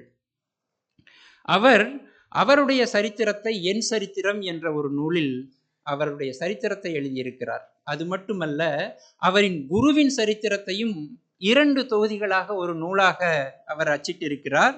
அது மகாவித்வான் மீனாட்சி சுந்தரம் பிள்ளை சரித்திரம் என்று 2 பகுதிகளாக அந்த நூலை அவர் வெளியிட்டிருக்கிறார். 600 பக்கங்களுக்கு மேல் கொண்ட அந்த நூலிலே ஒரு சிறப்பு என்னவென்றால், எந்த விடத்திலும் அவருடைய ஆசிரியர் பெயரை கூறவில்லை. அந்த புஸ்தகத்தினுடைய தலைப்பு மகாவித்வான் மீனாட்சி சுந்தரம் பிள்ளை சரித்திரம். அந்த புஸ்தகத்திற்கு உள்ளே, அந்த நூலின் உள்ளே ஒரு இடத்தில் கூட தன்னுடைய ஆசிரியரின் முழு பெயரையும் கூறவில்லை. ஆசிரியர் பெயர் வரும் இடத்தில் ஸ்ரீ என்று போட்டிருக்கிறார். ஸ்ரீ என்று அவ்வளவு மரியாதை தன்னுடைய ஆசிரியரிடம், தன்னுடைய குருவிடம். குருவின் பெயரை கூட சொல்வதற்கு அவருக்கு அவ்வளவு மரியாதை. அதனால் அந்த நூலிலே ஒரு இடத்தில் கூட தன்னுடைய ஆசிரியரின் முழு பெயரையும் பயன்படுத்தவில்லை. அப்பெயர் வரும் இடங்களில் ஸ்ரீ என்ற சொல்லை மட்டும் பயன்படுத்தி இருக்கிறார். இது அவர் குரு மீது கொண்டிருக்கும் பயபக்தியையும் மரியாதையும் காட்டுகிறது. நாம் எவ்வாறு குருவிற்கு மரியாதை செலுத்துகிறோம் என்பது கூட பழங்கால இலக்கியங்களில் நிறைய கூறப்பட்டிருக்கிறது. ஆனால் இப்பொழுது இருக்கும் நிலையை நீங்களே நினைத்து பார்க்க வேண்டும். ஒரு குருவை, ஒரு ஆசிரியரை எவ்வாறெல்லாம் நினைக்கிறார்கள், எவ்வாறெல்லாம் அவர்கள் சிந்திக்கிறார்கள் என்றது இப்போது இருக்கும் காலகட்டத்தில் மிகவும் மாறி இருக்கிறது. அருவமாக மறைந்திருக்கிறது இறைவடிவம். இறைவடிவம் நாம் கண்ணால் காண முடியாது, காதால் கேட்க முடியாது, ஆனால் இருக்கிறது. உருவமாக முன்னிற்பது குருவடிவம். அருவமாக இருப்பது இறைவடிவம், உருவமாக இருப்பது குருவடிவம். குருவை பற்றினால் இறையை அடையலாம். திருவள்ளுவர் தனது 10வது குறட்பாவில் கூறியிருக்கிறார், இறைவன் அடி என்று அந்த குறளை முடித்திருக்கிறார். பிறவி பெருங்கடல் நீந்துவார் நீந்தார், இறைவனடி சேராதார் என்று கூறியிருக்கிறார். நாமெல்லாம் பிறவி பெருங்கடலை நீந்த வேண்டும் என்றால் இங்கு இறைவன் என்று கூறப்பட்டிருப்பது ஒரு நல்ல குருவை, ஒரு நல்ல குருவின் தாளினை பற்றி கொண்டால் நாம் வீடு பேறு அடையலாம், நல்ல இறைவனடி சேரலாம் என்பதை இந்த 10வது குறளில் திருவள்ளுவர் கூறியிருக்கிறார். குரு பக்தி, குரு மேல நமக்கெல்லாம் ஒரு பக்தி வேணும். குரு வணங்கணும், அவர் மேல ஒரு பக்தி வேணும். பழைய காலங்களில் கடவுள் அவதாரம், குரு என்பவர் கடவுள் அவதாரம் அப்படின்னு எல்லாரும் மதிச்சாங்க. சீடன் குருவிடம் தவமிருந்து ஞானம் பெற வேண்டும். உடனே கிடைச்சிடாது. போனோடனே ஒரு வாத்தியார் எல்லாத்தையும் சொல்லி கொடுத்துட மாட்டார். அதுக்கு நம்ம நிறைய காலம் செலவிடணும். குருவுக்கு ஒரு நம்பிக்கை ஏற்படுத்தணும். அப்போ மட்டும்தான் நம்மளுக்கு அந்த வித்தையெல்லாம் கற்றுக் கொடுப்பாங்க. ஸோ அதனால ஞானம் பெற வேண்டும் என்றால் தவம் என்பது மிக முக்கியமானது. சிவபெருமானான ஆதிகுரு, ஆனால் தட்சிணாமூர்த்தியாக சனகாதி முனிவர்களுக்கு உபதேசம் செய்பவர் சிவபெருமான் தான் ஆதிகுரு. எல்லாத்துக்கும் குரு குரு என்றால் அந்த குரு என்பவர் சிவபெருமான் தான். குருவே மகேஸ்வரா என்று நாம் சொல்லுவோம். அந்த குரு ஆதிகுரு என்பவர், அவர் சனகாதி முனிவர்களுக்கு உபதேசம் செய்கிறார். ஆனால் ஆதிகுருவாக இருந்தாலும் கூட முருகனிடம் உபதேசம் பெற்றார். அவர் குருதான், மிகப்பெரிய குரு. ஆனால் முருகனிடம் உபதேசம் பெற்றார். குரு என்பவர் மூத்தவன், நான் பெரியவன், நான் சின்னவன் என்ற எண்ணம் இல்லாமல் பணிவோடு இருப்பதே நல்ல குருவிற்கான குணம். குரு என்பவர் நான் தான் குரு, என்னை நான் சொல்றது தான், நீங்க இப்படி இருக்கக்கூடாது, அப்படியெல்லாம் இல்லை. குரு, உண்மையான குரு என்பவர் எதையும் பார்க்க மாட்டார். பெரிய புராணத்திலே ஒரு சம்பவம். ஞானசம்பந்த பெருமான் திருப்பூந்துறைக்கு எழுந்தருளிய போது அப்பர் சுவாமிகளை சந்திக்க வேண்டும் என்று கூறுகிறார். அப்பர் சுவாமிகளை சந்திக்க விரும்பி அப்பர் எங்கே இருக்கிறார் என்று கூறுகிறார். அப்பொழுது அவரின் பல்லக்கை சுமந்து கொண்டு வந்த அப்பர் சுவாமிகள், உங்கள் அடியேன் உங்கள் பல்லக்கை சுமக்கும் பாக்கியம் பெற்றேன் என்று பல்லக்கை சுமந்து கொண்டு வருகிறார். அப்பர் சுவாமிகளோ வயதில் மிகவும் முதியவர், ஒரு பழுத்த பழம். ஞானசம்பந்தரோ சின்னஞ்சிறு குழந்தை. ஆனாலும் சம்பந்தரின் பல்லக்கை அப்பர் சுமர்ந்தார். எனில் இறைவனுக்கு தொண்டு செய்கின்ற குழந்தைக்கு மரியாதை தர வேண்டும் என்ற பெருந்தகையே காரணம். ஒரு பெரியவர் ஒரு சிறிய குருவின் பல்லக்கை சுமந்து வருகிறார் என்றால் நாம் தெரிந்து கொள்ள வேண்டும், குருவில் நாம் சிறியவர் பெரியவர் என்று பேதமை இல்லை, எங்கும் பேதமை இல்லை. இப்படி பணிவு மிக்க, கர்வமற்ற, பாகுபாடு பார்க்காத நல்ல குருவையே நாம் குருவாக தேர்ந்தெடுக்க வேண்டும். குரு பக்திக்கு மிகச்சிறந்த உதாரணங்களாக இங்கு நிறைய பேரை கூறலாம். நிறைய இருக்கிறார்கள். பழங்கால சரித்திரங்களில் இருந்து, இலக்கியங்களில் இருந்து பல பேரை நாம் சொல்லலாம். அதிலே முதலாவதாக நாம் சொல்ல வேண்டும் என்றால் ஏகலைவன். ஏகலைவன் எல்லோருக்கும் தெரியும், அந்த கதை எல்லோருக்கும் தெரிந்த கதைதான். குருவின் நினைவே ஒருவனை வழிநடத்தும் என்பதற்கு குருவின் உருவத்தை வணங்குவதால் குருவின் சக்தியை பெற முடியும் என்பதையும், குருதட்சணைக்காக தன் கட்டை விரலை கொடுத்த தன்மையையும் அந்த ஏகலைவன் அதனால் இன்று வரைக்கும் போற்றப்படுகிறான். குரு பக்திக்கு ஒரு மிகச்சிறந்த உதாரணமாக இருக்கிறான். அவருக்கு குரு நான் உனக்கு பாடம் போதிக்க மாட்டேன் என்று சொல்லிவிட்டார். இருந்தாலும் கூட குரு உருவை செய்து அதை மட்டும் வணங்கிவிட்டு குருவின் வித்தைகளை எல்லாம் கற்றுக்கொள்கிறான். குருவின் வித்தைகளை, குரு என்ன நினைக்கிறாரோ அது அவனுக்கு தோன்றுகிறது. குருவி என்ன ஸ்லோகம் சொல்கிறாரோ, என்ன மந்திரம் சொல்கிறாரோ அது அவனுக்கு தோன்றுகிறது. அதையெல்லாம் வைத்து தான் வில்வித்தை அவ்வளவு வித்தைகளையும் கற்றுக்கொள்கிறார். அதனால்தான் குரு இறுதியே அவனுடைய கட்டை விரலை தட்சணையாக கேட்டார். அதையும் கொடுத்து என் உடல் பொருள் ஆவி அனைத்தையும் கொடுக்கிறேன் என்று ஒரு குரு பக்திக்கு ஒரு மிகச்சிறந்த உதாரணமாக நிற்கின்றான் ஏகலைவன். அதற்கு அடுத்த அதே குருவிடம் பயின்ற அர்ஜுனன். துரோணாச்சாரியார் தன் சீடர்களுக்கு பாடம் கற்றுக் கொடுத்து கொண்டிருக்கிறார். நிறைய சீடர்கள் இருக்காங்க துரோணாச்சாரியாருக்கு. அந்த அங்க இருக்கக்கூடிய அனைவரும் அந்த அரச குருமார்கள் நிறைய இருக்காங்க.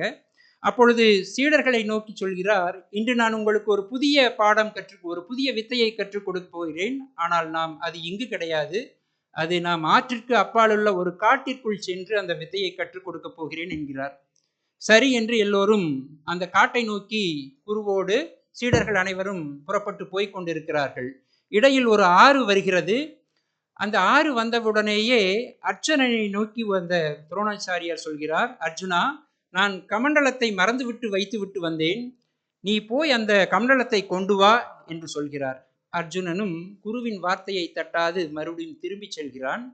அந்த அர்ஜுனன் வரும் வரைக்கும் அர்ஜுனன் நினைத்து கொண்டே போகிறான், ஐயோ, நான் இல்லாமல் குரு ஏதாவது புதிய வித்தையை மற்றவர்களுக்கு கற்றுக் கொடுத்து விடுவாரோ என்ற எண்ணத்திலே குருவின் திருநாமத்தை சொல்லிக்கொண்டே அந்த கமண்டலத்தை எடுக்க ஓடிக்கொண்டிருக்கின்றான். இங்கு குரு என்ன செய்கிறார் என்றால், ஆற்று மணலில் ஒரு ஸ்லோகம் எழுதுகிறார், ஒரு மந்திரம் எழுதுகிறார். சீடர்கள் அனைவரையும், நான் இந்த மந்திரத்தை உச்சரிக்கிறேன், நீங்கள் அனைவரும் இந்த மந்திரத்தை மனனம் செய்ய வேண்டும் என்று எல்லோரையும் அந்த மந்திரத்தை படிக்க செய்கிறார். எல்லோரும் மந்திரத்தை படித்து விட்டீர்களா, இப்பொழுது நாம் காட்டிற்குள் போவோம் என்று ஆற்றை கடந்து காட்டிற்குள் செல்கிறார்கள். அங்கு சென்றவுடனேயே நான் கற்றுக் கொடுத்த மந்திரத்தை பிரயோகியுங்கள், ஒவ்வொருவரும் தன்னுடைய அந்த வில்லிலே அம்பை தொடுத்து நான் கற்றுக்கொண்ட மந்திரத்தை நீங்கள் ஒழுங்காக சொன்னால் அந்த காடு தானாக தீப்பற்றி எரியும் என்று அதுதான் அந்த மந்திரம் என்று சொல்கிறார். அங்கு இருக்கக்கூடிய சீடர்கள் ஒவ்வொருவராக அஸ்திரத்தை தொடுக்கிறார்கள், மந்திரத்தை சொல்கிறார்கள். எவருக்கும் தீப்பிழம்பு வரவில்லை, காடு தீப்பற்றி எரியவில்லை. ஏனென்றால் அவர்கள் சரியாக அந்த மந்திரத்தை மனனம் செய்யவில்லை, ஒழுங்காக படிக்கவில்லை. அப்பொழுது அர்ஜுனன் வந்து விடுகிறான். அர்ஜுனன் தங்களுடைய கமண்டலத்தை கொண்டு வந்து விட்டேன் என்று சொல்கிறான். அர்ஜுனா வா என்று சொன்னவுடன் இவர்களெல்லாம் செய்கின்ற செய்களை பார்த்து, குருவே, நான் அம்பு விடுகிறேன் என்று சொல்கிறான் அர்ஜுனன். சரி என்று குரு ஒத்துக்கொள்கிறார். அப்பொழுது அர்ஜுனன் அந்த மந்திரத்தை பிரயோகம் செய்து அம்பை விடுகிறான். காடு பற்றி எரிகிறது. ஆனால் அதற்கு முன் அங்கிருந்த சீடர்கள் எல்லாம் அர்ஜுனை பார்த்து நகைக்கிறார்கள். இவ்வளவு தூரம் எங்களுக்கு குரு பயிற்றுவித்திருக்கிறார், நாங்கள் சொல்லி இருக்கிறோம், எங்களுக்கெல்லாம் ஒருவருக்கு கூட அந்த அம்பில் தீ எழவில்லை, காடு எரியவில்லை. இவன் இப்பொழுதுதான் எங்கேயோ போய் கொண்டு வந்திருக்கிறான், இவன் எய்தவுடன் அந்த காடு தீப்பற்றி எரியுமா என்று கேலி கிண்டல் எல்லாம் பண்ணுகிறார்கள். ஆனால் அர்ஜுனன் எய்த அம்பினால் அந்த காடு தீப்பற்றுகிறது. எப்படி என்று துரோணாச்சாரியார் வினவுகிறார் அர்ஜுனனிடம். அவன் சொல்கிறான், ஐயா, நான் வரும்பொழுது நீங்கள் ஆற்று மணலில் எழுதியிருந்த அந்த ஸ்லோகத்தை பார்த்தேன், அதை மனதிற்குள் பதிய வைத்து கொண்டேன். இதைத்தான் நீங்கள் இங்கு சொல்லிக் கொடுத்திருப்பீர்கள் என்று எனக்கு தெரியும். அதனால் அதை மனதில் நிறுத்தி கொண்டேன், அதை பிரயோகம் செய்தேன், அம்பு காடு தீப்பற்றியது என்றான். மெச்சினார் துரோணாச்சாரியார். இதுதான் ஒரு சீடன் குருவின் மீது எந்த அளவிற்கு பக்தி வைத்திருக்கின்றான் என்பதை நாம் குருவின் ஒவ்வொரு அசைவுகளையும் நாம் புரிந்து கொள்ள வேண்டும். அவர் என்ன சொல்ல வருகிறார், எதை செய்வார் என்பது. உண்மையான பக்தி இருந்தால் குரு செய்வதையெல்லாம் நமக்கும் அந்த வித்தைகள், நமக்கும் அந்த எண்ணங்கள் தானாக உதிக்கும். இதைத்தான் இந்த கதையிலிருந்து நாம் தெரிந்து கொள்கிறோம். அர்ஜுனன் துரோணாச்சாரியாருக்கு மட்டும் அவரை மட்டும் குருவாக கொள்ளவில்லை. பாண்டவர்கள் கௌரவர்களிடம் நாட்டை இழந்த பிறகு அதனை ஒரு குடும்ப சண்டையாக அர்ஜுனன் முதலானவர்கள் கருதினார்கள். எப்படி அர்ஜுனன் சொல்கிறான், எப்படி என்னுடைய தாத்தாவை எதிர்ப்பது, எப்படி என்னுடைய குருவையே நான் எதிர்ப்பது என்று அந்த பாரத போர் வரும்பொழுது அர்ஜுனன் அலறுகிறான். உடனே கிருஷ்ணர் சொல்கிறார், இது குடும்ப சண்டை அல்ல, தர்மத்திற்கும் அதர்மத்திற்கும் நடக்கும் போர். அதில் நீ தர்மம் சார்ந்திருப்பதால் நான் உன்னோடு இருக்கிறேன், நீ தைரியமாக நீ யுத்தத்துக்கு புறப்படு என்று கிருஷ்ணன் தெளிவாக அர்ஜுனனிடம் சொல்கிறான். அதன் பின்னர் தான் அர்ஜுனன் கிருஷ்ணரிடம் தான் சீடனாக கிருஷ்ணனை குருவாக ஏற்றுக்கொண்டு கிருஷ்ணர் அந்த தருமோபதேசம் அவரிடம் பெற்றான். அதனால் தருமத்திற்கு வெற்றி கிடைத்தது, நமக்கு கீதை கிடைத்தது. ஸோ நல்ல குருவை கொண்டவுடன் நமக்கெல்லாம் இவ்வளவு சிறப்புகள் கிடைத்தன. மூன்றாவதாக நான் குருபக்திக்கு உதாரணமாக சொல்லவிருப்பது சுவாமி விவேகானந்தர். ஒரு நாள் ஒரு மரத்தடியில் தியானத்தில் அமர்ந்திருந்தார் சுவாமி விவேகானந்தர். அவர் தன் குருவிடம் ராமஹம்ச பரமஹம்சரிடம் அடிக்கடி வேண்டிக் கொண்டார், நான் விரைவாகவே அந்த எல்லோ முனிவர்களும் ரிஷிகளும் அடையக்கூடிய அந்த கடைநிலை, அதாவது நிர்விகல்ப சமாதி என்று அந்த சமாதி நிலையை நான் அடைய வேண்டும் என்று அந்த சின்னஞ்சிறு வயதிலேயே தன்னுடைய குருவிடம் வேண்டிக் கொள்கிறார். ஆனால் குரு நினைக்கிறார், இவனுக்கு இந்த வயதிலேயே இதை கற்றுக் கொடுத்து விட்டால் இன்னும் இந்த ஆன்மா உலகத்திற்கு செய்ய வேண்டிய பல காரியங்கள் இருக்கிறது, அதனால் இந்த நிலையை அடைய விடக்கூடாது என்பது குருவின் கருத்து. ஆனால் அந்த நரேந்திரன் சொல்கிறான், நான் அடைந்தே ஆக வேண்டும், எந்த வயதானாலும் இப்பொழுதே நான் அந்த நிர்விகல்ப சமாதி நிலையை அடைந்தே ஆக வேண்டும் என்று பிடிவாதம் பிடிக்கின்றார். ஒரு நாள் இப்பொழுது நான் அமரப்போகிறேன், நிஷ்டையில் அமரப்போகிறேன், தியானத்தில் அமரப்போகிறேன், நான் அந்த நிலையை அடையாமல் எழப்போவதில்லை என்று சங்கல்பம் செய்து கொண்டு அந்த தியானத்துக்கு செல்லுகிறான். அடைந்தும் விட்டான். அவன் இந்த உடலை விட்டு எங்கோ போய்கொண்டிருக்கின்றான். அவ்வாறு அடைந்தவுடன் கொஞ்ச நேரம் கழித்து அவரே என் உடல் எங்கே என்று அலறுகிறான், என்று சத்தம் போடுகிறான். பக்கத்தில் இருந்த சீடர்கள் எல்லாம் பார்த்தார்கள். உடனே அந்த குருவிடம் ஓடிப்போய், ஐயா இப்படி அலறிக்கொண்டிருக்கிறார். அப்பொழுது அந்த ராமகிருஷ்ணர் சொல்கிறார், அவன் அடைந்து விட்டான், எந்த நிலையை அடைய வேண்டுமோ அவன் அடைந்து விட்டான், ஆனாலும் வண்டு வருவான். அந்த நரேன் அவன் சாமானிய மனிதன் அல்ல, அந்த நிலைக்கு போனாலும் மீண்டும் மனிதனாக வருவான் என்று அவர் உறுதியாக இருந்தார். அதே போல் அவர் மீண்டும் வந்தார். மீண்டும் வந்துதான் நமக்குரிய இத்தனைய போதனைகளை, இத்தனைய சீடர்களை, நமக்கு எவ்வளவு செய்ய வேண்டியோ அத்தனை ஜோதிகளையும் ஏற்றி வைத்தார் சுவாமி விவேகானந்தர். அது மட்டுமல்ல, குருவின் சொல்லிற்கிணங்க மீண்டும் தன் அந்த தொண்டை தொடங்கினார். எங்கெல்லாம் அந்த ராமசமாஜம் நிறுவ வேண்டுமோ அதையெல்லாம் நிறுவி பல சீடர்களுக்கு தன்னுடைய ஜோதியை கொடுத்தார் சுவாமி விவேகானந்தர். அவரை சொல்லும் பொழுது இன்னும் ஒரு செய்தியை சொல்ல வேண்டும். தர்மத்தையும் நாட்டையும் ஆன்மீகத்தையும் காப்பதில் மட்டுமல்ல, அறிவியல் வளர்ச்சியிலும் சிறந்த குருமார்களின் பங்கு உண்டு. இன்று இந்தியா தொழில்நுட்பத்திலும் பொருளாதாரத்திலும் சுயசார்பு நாடு என்று மார்தட்டி கொள்கிறது. நாமெல்லாம் சொல்லிக் கொண்டிருக்கின்றோம், India it's independence from technology. So we have our own technology, indigenous technology we have developed அப்படின்னு நிறைய பேசிக்கிட்டு இருக்கோம். இதற்கெல்லாம் வித்திட்டவர் சுவாமி விவேகானந்தர். இதற்கெல்லாம் அடிப்படை கோலியவர் சுவாமி விவேகானந்தர். பொதுவாக குருமார்கள் ஆன்மீக உபதேசங்களை மட்டுமே வழங்குவார்கள். ஆனால் சுவாமி விவேகானந்தர் இதிலிருந்து மாறுபட்டவர். இந்தியன் இன்ஸ்டிடியூட் ஆஃப் சயின்ஸ், இங்கே இருக்கிற கொஞ்சம் பேருக்கு இதை தெரிஞ்சிருக்கலாம். இந்தியன் இன்ஸ்டிடியூட் ஆஃப் சயின்ஸ் ஒரு மிகச்சிறந்த ஆராய்ச்சி நிலையம், இந்தியாவிலேயே ஒரு மிகச்சிறந்த ஆராய்ச்சி நிலையம்.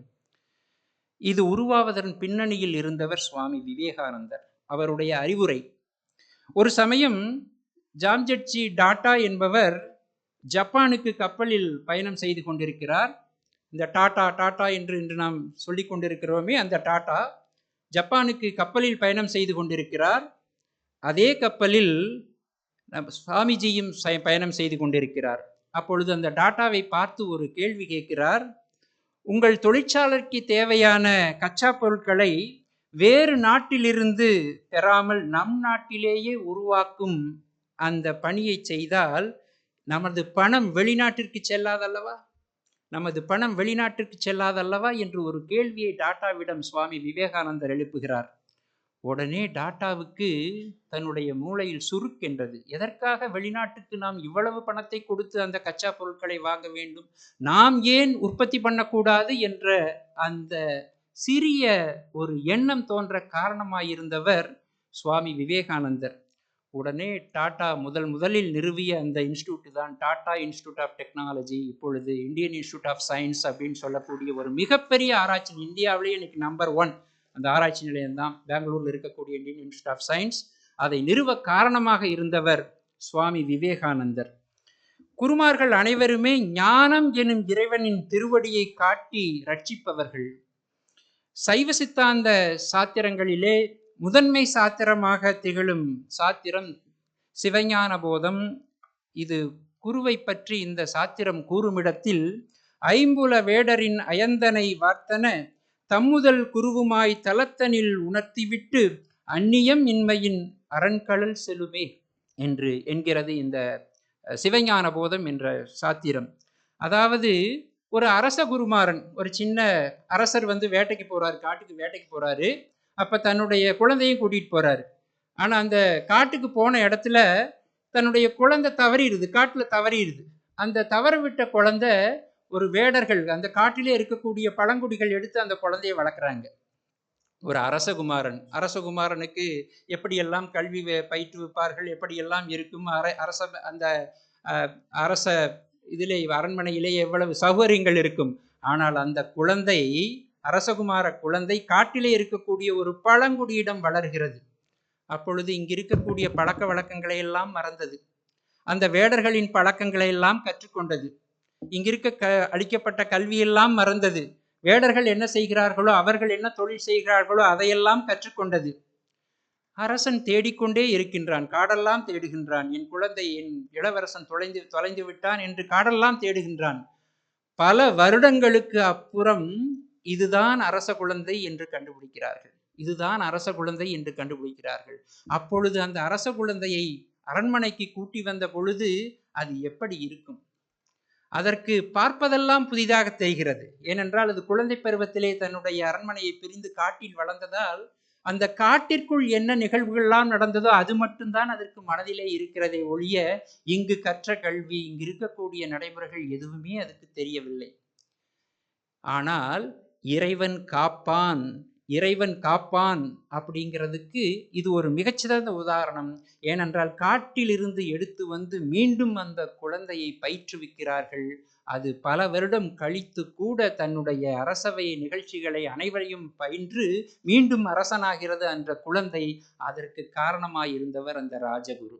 ஒவ்வொரு அரசவையிலும் ஒரு குரு இருப்பார், அவருக்கு பேர் ராஜகுரு அப்படின்னு பேர். அந்த குரு தான் எல்லாத்தையும் டிசைட் பண்ணுவார். சப்போஸ் அந்த மன்னன் இல்லை என்றாலும் கூட அந்த மன்னனுக்காக இன்னொருவரை நியமிப்பது கூட அந்த ராஜகுருவாகத்தான் இருப்பார். அந்த குரு என்ற ஒரு வழிகாட்டுதலால் அந்த குழந்தை மீண்டும் அரசனாக மாறியது என்பதைத்தான் இந்த சிவஞான போதமும் சொல்கிறது. ஐம்புல வேடரின் அயந்தனை வளர்த்தன தம்முதல் குருவுமாய் தவத்தினால் உணர்த்திவிட்டு அந்நியம் இன்மையின் அரண்களல் செலுமே என்று இந்த சிவஞான போதம் கூறுகின்றது. குருவின் பெருமை, இதெல்லாம் குருவினுடைய குணங்கள். குருவை நாம் எப்படி பற்றி கொள்ள வேண்டும், குருவுக்கு எவ்வாறு வணக்கம் செலுத்த வேண்டும், குருவிற்கு எவ்வாறு நாம் பக்தியுடன் இருக்க வேண்டும் என்பது இதெல்லாம் முறைமைகள். குருவின் பெருமை, குருவின் பெருமைகளை சொல்லி மாளாது. நாம் குருவினுடைய பெருமைகளை சொல்லி மாளாது. பாரதி கூறுகின்றான், வாயினார் சொல்லிடவும் மடங்காதப்பா, வரிசையுடன் எழுதி வைக்க வகையும் இல்லை, ஞாயிறை சங்கிலியால் அளக்கலாமோ, ஞானகுரு புகழினை நாம் வகுக்கலாமோ என்று பாரதி கூறுகின்றார்.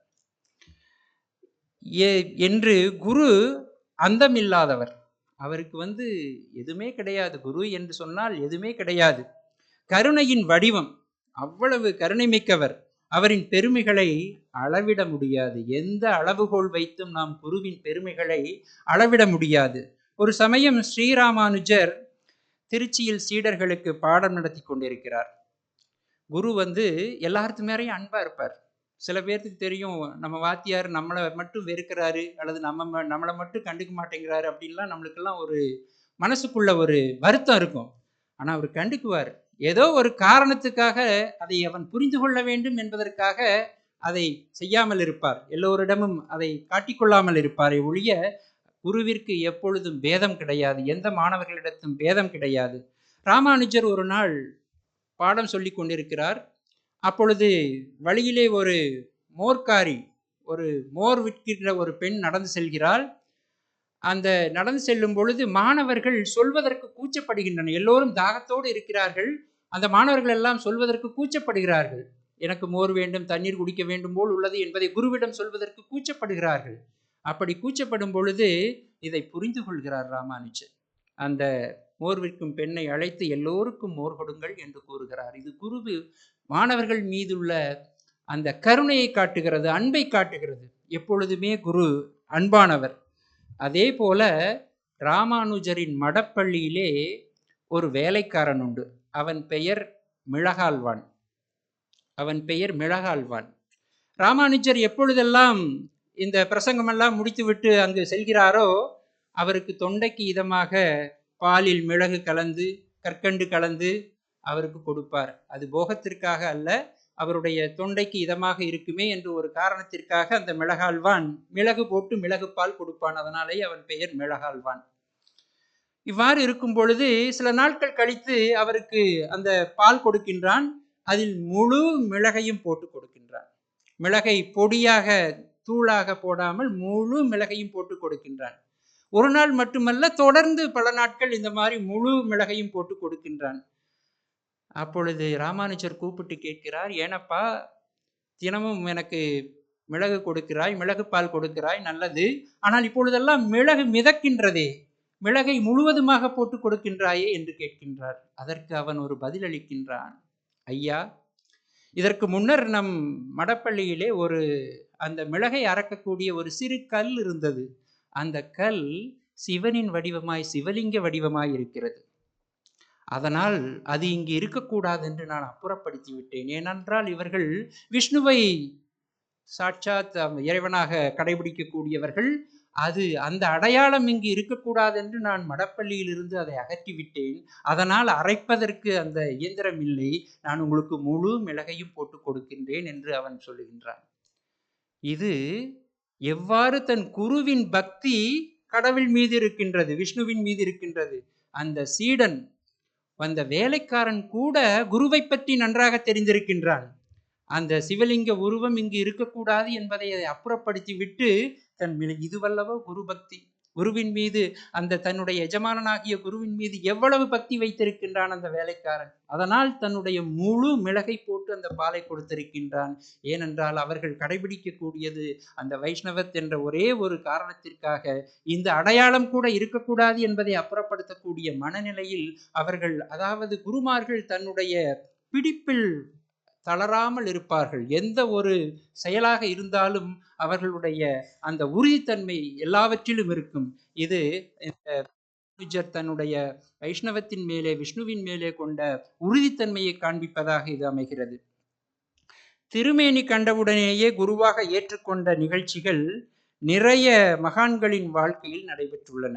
பார்த்த உடனே திருமேனி அல்லது ஏதாவது ஒரு கடவுளின் உருவத்தை பார்த்த உடனேயே, அந்த உருவத்தை பார்த்த உடனேயே நம்மளுக்கு சக்தி கிடைத்து விட்டது என்று சொல்லக்கூடிய நிகழ்ச்சிகள் நிறைய நம்மளது வாழ்க்கையில் கூட நடந்திருக்கும். நாம் ஒரு சில தெய்வங்களை உறுதியாக பற்றி கொண்டிருப்போம்.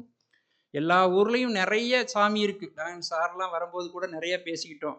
ஒவ்வொரு ஊர்லேயும் கருப்பு சாமி இருக்கு, முனிசாமி இருக்கு, என்னமோ அம்மன்கள்லாம் நிறைய வச்சிருக்கோம்.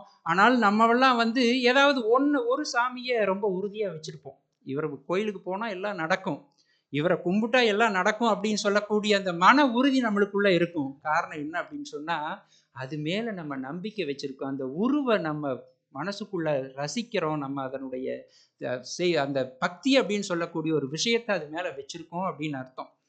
இது போல ஒரு நிகழ்ச்சி அப்படின்னு சொன்னா நிறைய நம்ம ஒரு உருவங்கள் அல்லது உயிரோடு இருக்கக்கூடிய ஒரு மனிதரை பார்த்த உடனேயே அவர்கள் மேல நம்மளுக்கு ஒரு கருணை உண்டாகும். அவர்களை மதிப்பது போல் தோன்றும். அவர்கள் மிகவும் சாந்தமாக இருக்கக்கூடிய அந்த குணம் பலரை ஈர்க்கக்கூடியதாக இருக்கும். நாம் குருவாக கொள்ளலாம் என்ற நம் மனதிற்குள்ளே அந்த எண்ணங்கள் தோன்றும்.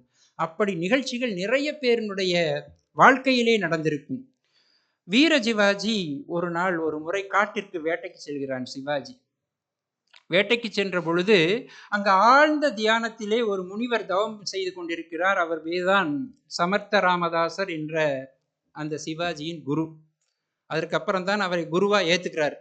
அவர் ரொம்ப ஆழ்ந்த தியானத்தில் இருக்கார். அங்க பார்த்தா மிக அழகான காடு, மான்கள் மற்ற விலங்குகள் எல்லாம் மிகவும் அன்போடு விளையாடுகின்றன. எந்த துன்புறுத்தல் இல்லை, மிகவும் அமைதியான இடம். அங்கே அந்த சமர்த்த ராமதாசர் தவம் செய்து கொண்டிருக்கின்றார். அந்த ஆழ்ந்த தியானத்தில் இருக்கின்றார். அவருடைய அந்த தியானத்தை பார்த்த உடனேயே இந்த சிவாஜி மகாராஜாவுக்கு அவர் மேல மிகப்பெரிய பக்தி வந்துருச்சு. இவ்வளவு தவசுல இருக்கக்கூடிய முனிவர் என்று அவரிடம் ஆசி வாங்க வேண்டும் என்று அவர் முன்னால் அமர்கின்றால் அவர் கண்ணை திறக்கவே இல்லை. ஒரு நாள் அல்ல, 2 நாட்கள் அல்ல, 9 நாட்கள் அந்த முனிவரின் முன்னாலேயே இவரும் கண்ணை மூடி உட்கார்ந்து விடுகிறார். இவர் மிகப்பெரிய மகாராஜா கண்ணை மூடி உட்கார்ந்து விடுகிறார். நாட்டிலிருந்து மந்திரிகளும் தளபதிகளும் வந்து விட்டார்கள். உங்களை நாடு தேடுகிறது மகாராஜா, நீங்கள் வந்தால்தான் பல நிகழ்ச்சிகள் நடத்த வேண்டி இருக்கிறது என்று அந்த மகாராஜாவிடம் மந்திரிகளும் குருமார்களும் வந்து வேண்டிக் கொள்கிறார்கள். இல்லை, என் குரு எப்பொழுது கண்ணை திறக்கிறாரோ அவர் ஆசியின்படிதான் நான் நாட்டிற்கு திரும்புவேன் என்று உறுதியாக கூறிவிட்டார். 9 நாட்களுக்கு அப்புறம் அந்த சமர்த்த ராமதாசர் தன்னுடைய கண்களை திறக்கிறார். சிவாஜிக்கு ஆசி கொடுக்கிறார். நீ உன் நாட்டிற்கு திரும்பி போ, நான் எப்பொழுதெல்லாம் என் கட்டளைகள் உனக்கு வந்து சேரும் என்று ஆசி கொடுக்கிறார். அதன்படி நாட்டுக்கு திரும்பி வருகிறார். அதே போல் சில தினங்களுக்கு அப்புறம் குருவிடமிருந்து சில பொருட்கள் வந்து சேர்கின்றன.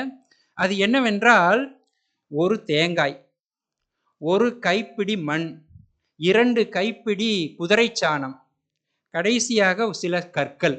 இந்த 4 பொருட்கள் சிவாஜிக்கு வந்து சேர்கிறது குருவிடமிருந்து. அவருக்கு ஒன்றும் புரியவில்லை. குரு எந்த அடையாளத்தை வைத்து எதற்காக இதை கொடுத்திருக்கிறார் என்று தன்னுடைய அம்மாவான ஜிஜிபாயிடம் அவர் இதை காட்டுகிறார். உடனே விளக்கம் வந்து சேருகிறது. நாம் வளமாக இருக்க வேண்டும் என்பதற்காக தேங்காய்க்குள்ள எப்பவுமே அந்த தண்ணி இருக்கும். அது ஒரு வளத்திற்கு, ப்ராஸ்பரிட்டி அப்படின்னு சொல்லுவோம், வளங்குன்றாத ஒரு வளத்திற்கு அது அடையாளம். அதுக்காக வளமாக இருக்க வேண்டும். 2வது, அந்நியரிடம் அடிமைப்பட்டு கிடக்கின்ற மண்ணை மீட்க வேண்டும். அதற்காக ஒரு கைப்பிடி மண். நம்ம நாடு நிறைய பேர்த்துக்கிட்ட நிறைய ராஜாக்கள்லாம் ஆண்டுகிட்டு இருக்காங்க. அதெல்லாம் நம்ம நாடு, அதையெல்லாம் பிடிக்கணும் அப்படிங்கிற ஒன்றை காட்ட ஒரு கைப்பிடி மண். உன் குதிரைப்படையை பலப்படுத்த வேண்டும் என்பதற்காக குதிரை சாணம். குதிரைப்படை நமக்கு வேண்டும், ஏனென்றால் போரிட வேண்டும் என்றால் அதற்குரிய படைத்தளங்கள் வேண்டும். அதற்கு குதிரைப்படையை பலப்படுத்த வேண்டும் என்பதற்காக குதிரை சாணம். இறுதியாக சில கற்கள். நீ வலிமை மிகுந்த உறுதியான கோட்டைகளை கட்ட வேண்டும் என்பதற்காக கற்களை அனுப்பியிருக்கிறார். இந்த 4 சூட்சுமங்களையும் இந்த அடையாளங்களின் மூலம் புரிந்து கொண்ட சிவாஜி தான் பின்னாளில் மிகப்பெரிய சாம்ராஜ்யத்தை, அந்த இந்து ராஜ்யம் என்ற மிகப்பெரிய சாம்ராஜ்யத்தை அமைக்க காரணமானது இந்த குரு என்ற ஒருவர் அனுப்பிய கட்டளை. இந்த கட்டளைக்கு அவர் பணிந்ததால் தான் மிகப்பெரிய ராஜாவாக, மிகப்பெரிய ஒரு அரசனாக இந்தியாவிலே விளங்கினான் வீர சிவாஜி என்பது. இது குருவின் ராமதாசர் என்ற ஒரு பக்தியால், அவரிடம் கொண்ட ஒரு பக்தியால் இது நடந்தது என்பது உண்மை. குரு வார்த்தை கேட்டல். குரு என்ன சொன்னாலும் நம்ம கேட்கணும் அப்படின்னு கிடையாது. குரு அப்படிங்கிற ஸ்தானத்திலிருந்து சொல்லும் பொழுது அந்த வார்த்தைகளை நாம் தவறாமல் கேட்க வேண்டும். குருவின் திருவார்த்தை கேட்டலுக்கு உதாரணமாக குரு ஞான சம்பந்தரை சொல்லலாம். ஞான சம்பந்தரின் குரு கமலை ஞானப்பிரகாசர். திருவாரூர் கோயிலில் அர்த்தஜாம பூஜை முடிந்து அந்த வீடு திரும்பிய கமல ஞானப்பிரகாசர் அவருக்கு கைவிளக்கு பிடிச்சுக்கிட்டு வர்றாரு குரு ஞான சம்பந்தர். விளக்கேந்தி வர்றாரு. ஏன்னா இருட்டில் அந்த அர்த்தஜாம பூஜை முடிஞ்சு வீட்டுக்கு திரும்பி வரும்போது இருட்டா இருக்கு. அந்த குருவுக்கு துணையா, குருவுக்கு வழிகாட்டியா துணையாக கைவிளக்கு பிடிச்சுக்கிட்டு வர்றாரு குருஞான சம்பந்தர். வீட்டு வாசல் வந்துருச்சு. வந்த உடனே குரு சொல்றார், நிற்க என்று சொல்லிவிட்டு வீட்டிற்குள் சென்று விட்டார். மழை வேறு பெய்து கொண்டிருக்கிறது. வீட்டுக்குள் சென்ற குரு திரும்பி வரவே இல்லை. ஆனால் குருஞான சம்பந்தர் வாசலிலேயே விடிய விடிய நிற்கிறார். மழை கொட்டி கொண்டிருக்கிறது. விளக்கை பிடித்து கொண்டே விடிய விடிய வாசல் நிற்கிறார். குரு செல்க என்று சொல்லவில்லையே, திரும்பிப்போ என்று சொல்லவில்லையே என்ற ஒரு காரணத்திற்காக, குரு வார்த்தையை மதிக்க வேண்டும் என்பதற்காக விடிய விடிய வாசல்லையே நிற்கிறார். என்ன அதிசயம்! மழையினால் அவர் உடல் நனையவில்லை, விளக்கும் அணையவில்லை. விடியும் வரைக்கும் விளக்கும் எரிகிறது, அவரும் நின்று கொண்டிருக்கிறார், மழையும் பெய்கிறது. அவர் மீது கொண்ட, குருவின் மீது கொண்ட பக்தியால் விளக்கும் எரிந்து கொண்டிருக்கிறது, மழையால் அவர் நனையவில்லை என்பது சரித்திரமாக எழுதி வைத்திருக்கிறார்கள். இது குருவின் மீது கொண்ட பக்தியை காட்டுகிறது.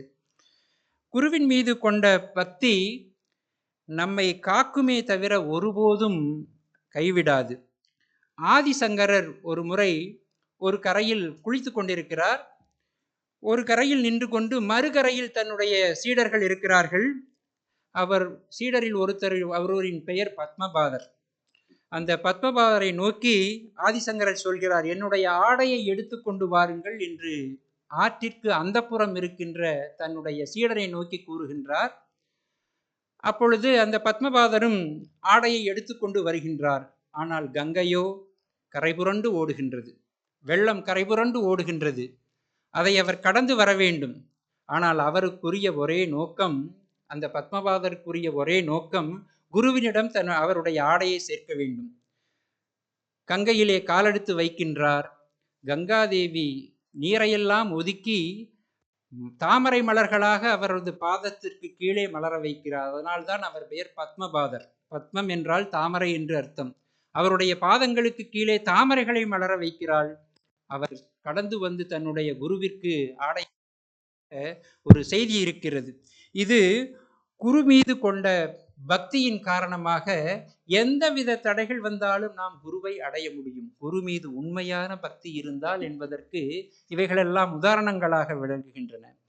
குருவிடன் ஒரு சீடன் கேட்கின்றான், குருவே, நான் உங்களை பாதங்களை பற்றி கொண்டால், உங்கள் உபதேசத்தை கேட்பதால் நான் இறையை அடைந்துவிட முடியுமா, அந்த பெருமையை அடைந்துவிட முடியுமா? இது எல்லோருக்கும் இயற்கை தானே.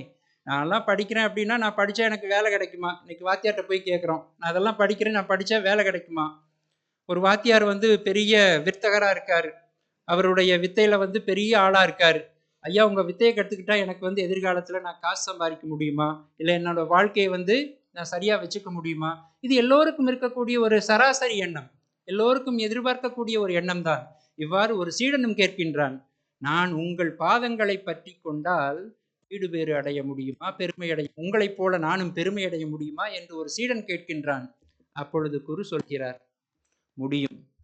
நான் சொல்வதை நீ தவறாமல் நான் சொல்வதை நீ தவறாமல் கேட்டால் உனக்கு எல்லாம் கிடைக்கும் என்கிறார்.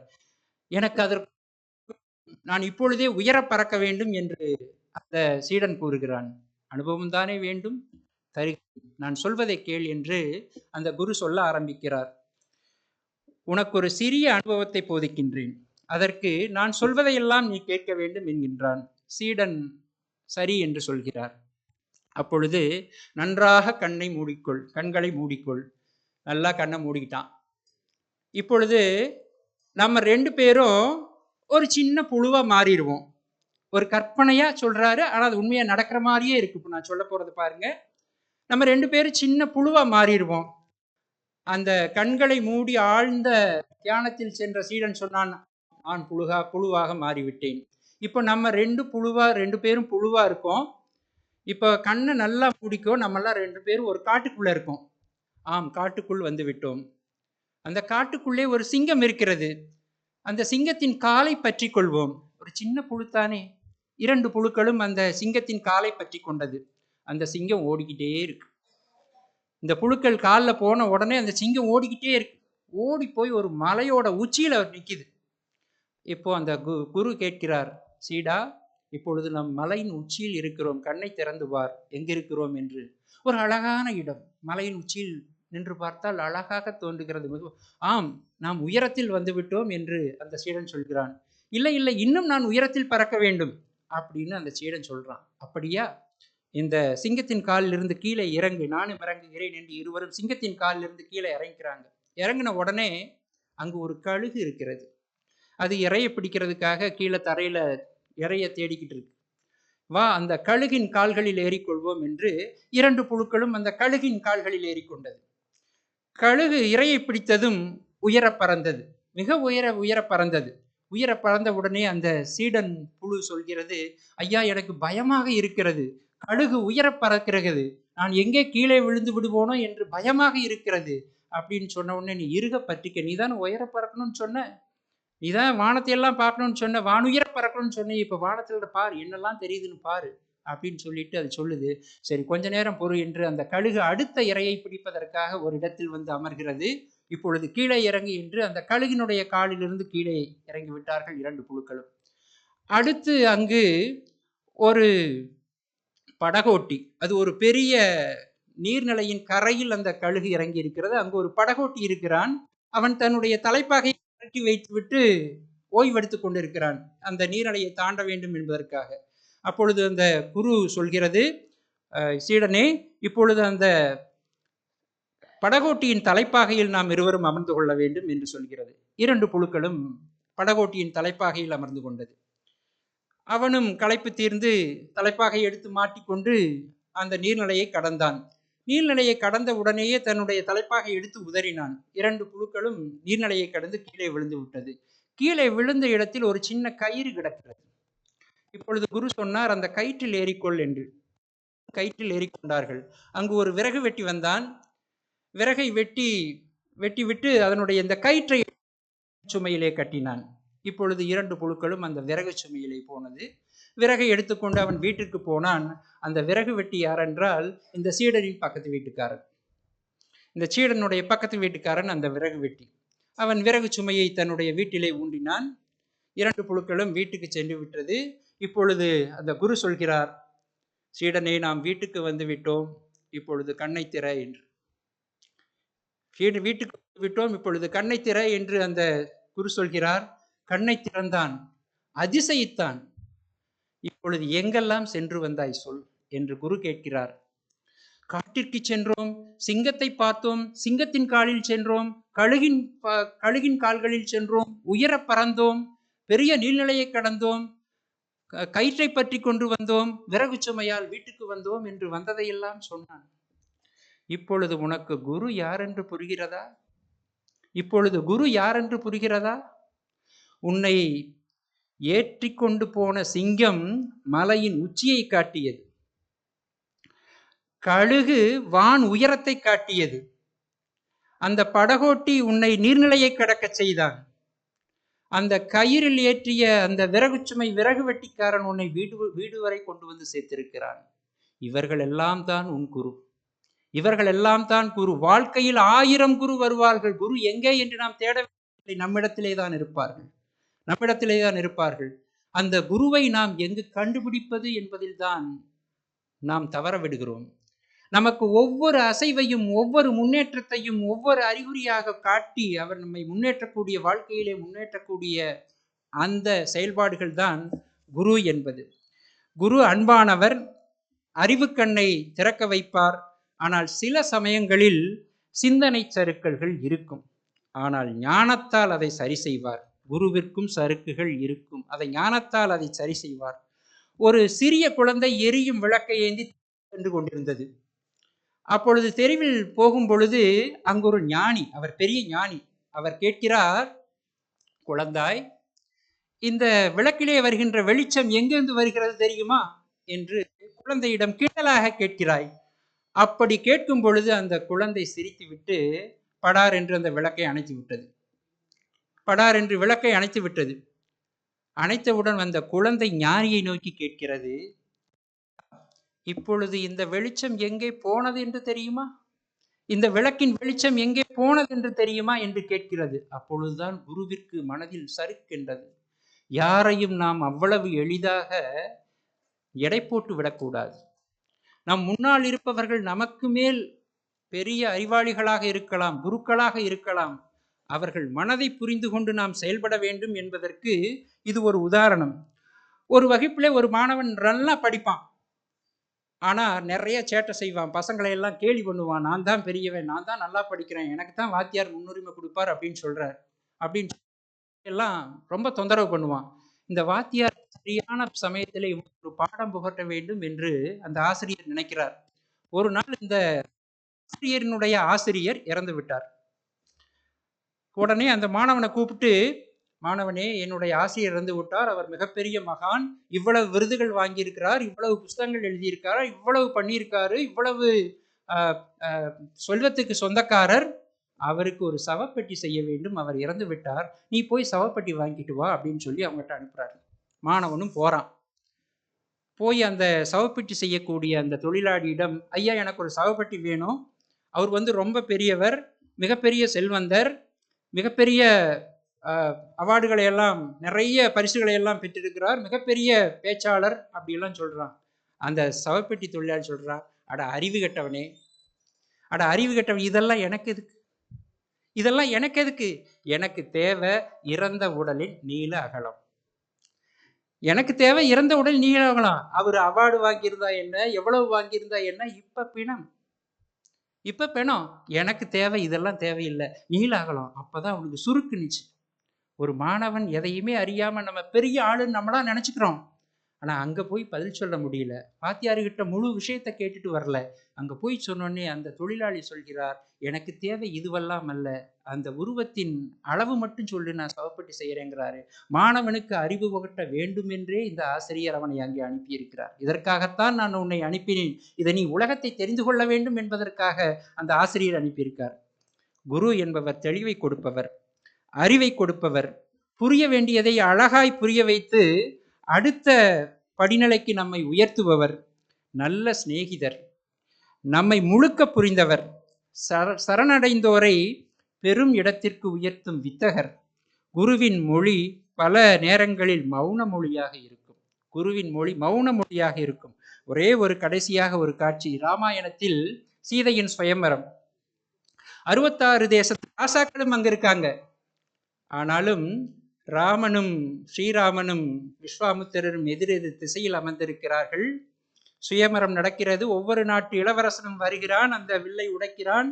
ஆனால் அதற்கு முன்பாகவே இந்த விஸ்வாமித்திரர் அந்த ஜனக மகாராஜாவுக்கு ஒரு உறுதிமொழி கொடுத்திருக்கார். என்னுடைய வேள்வியை காத்தவர்கள் உன் வில்லையும் காப்பார்கள் என்று ஒரு உறுதிமொழியை கொடுத்திருக்கிறார்.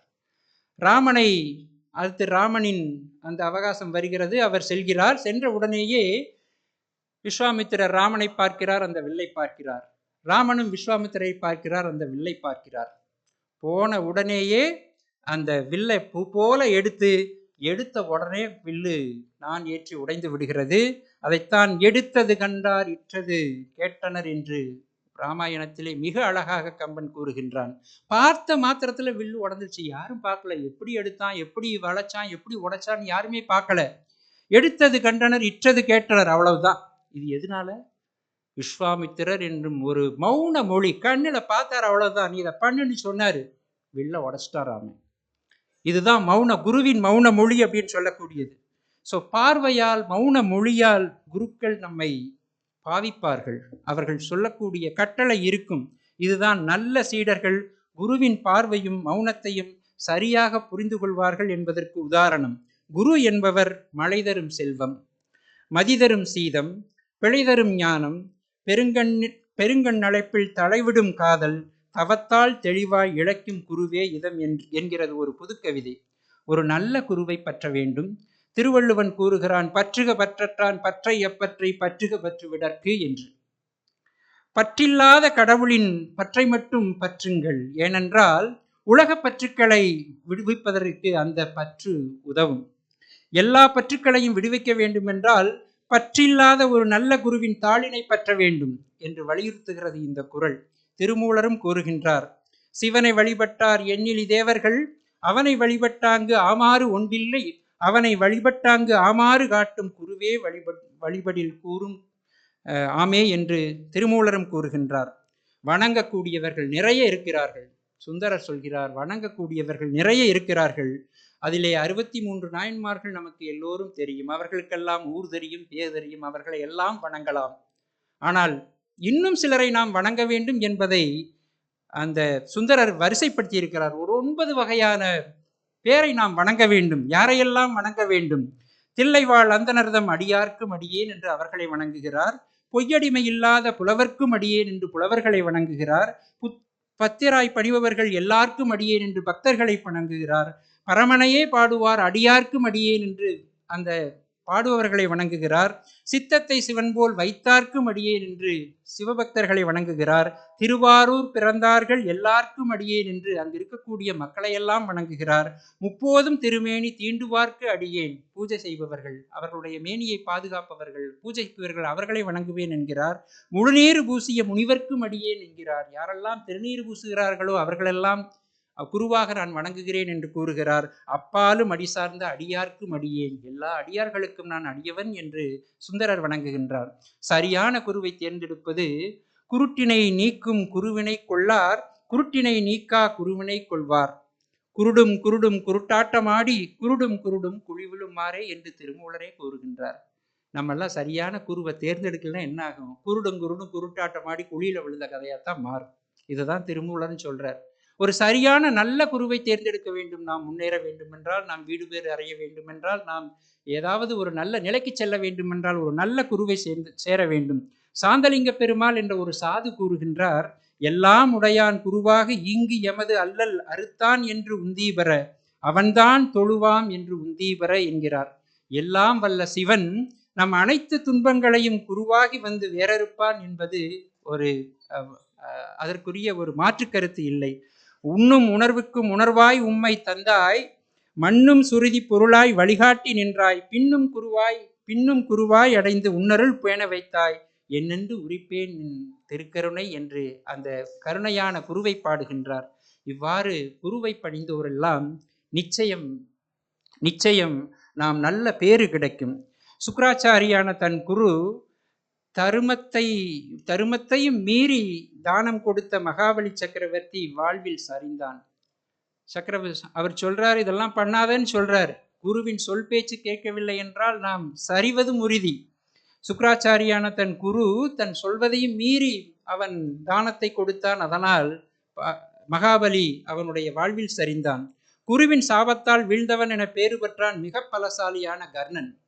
கர்ணன் அவனுடைய சாபத்தால் தான் அவன் மிக பலசாலி, இருந்தாலும் அவன் பேறு பெற முடியவில்லை. குருவின் சாபம். குரு என்பவர் சீடனிடம் இருக்கும் தேவையற்ற விஷயங்களை நீக்கி சிற்பி போல மிளிரச் செய்பவர், வைரத்தை பட்டதீட்டுவதைப் போல ஜொலிக்கச் செய்பவர்.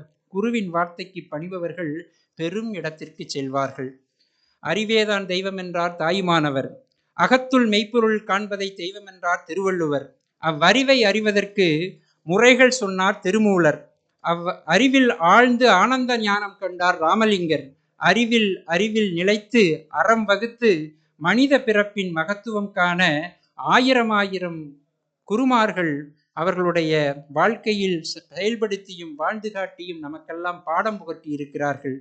குரு சிந்தித்தல் என்பது குருவின் மேனியை பார்த்தல், குருவின் திருநாமம் சொல்லுதல், குருவின் உபதேசங்களை கேட்டறிதல் மற்றும் குருவாகவே ஒவ்வொருவரும் பாவித்து தம் குருவின் ஞான தீட்சையை பெறுதல் என்பனவாகும்.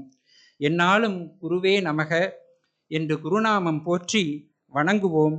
நம் நாமம் போற்றி குருவருளும் திருவருளும் ஒருங்கே பெறுவோமாக என்று எனக்கு இந்த வாய்ப்பளித்த இந்த அருள்ஞான சபைக்கு நன்றி கடனுடன் மிகவும் நன்றியோடு இந்த மாத கூட்டம் 305வது மாத கூட்டத்தில் கலந்து கொண்டமை எனக்கு மிக பேறு என எண்ணி மகிழ்கிறேன். நன்றி, வணக்கம்.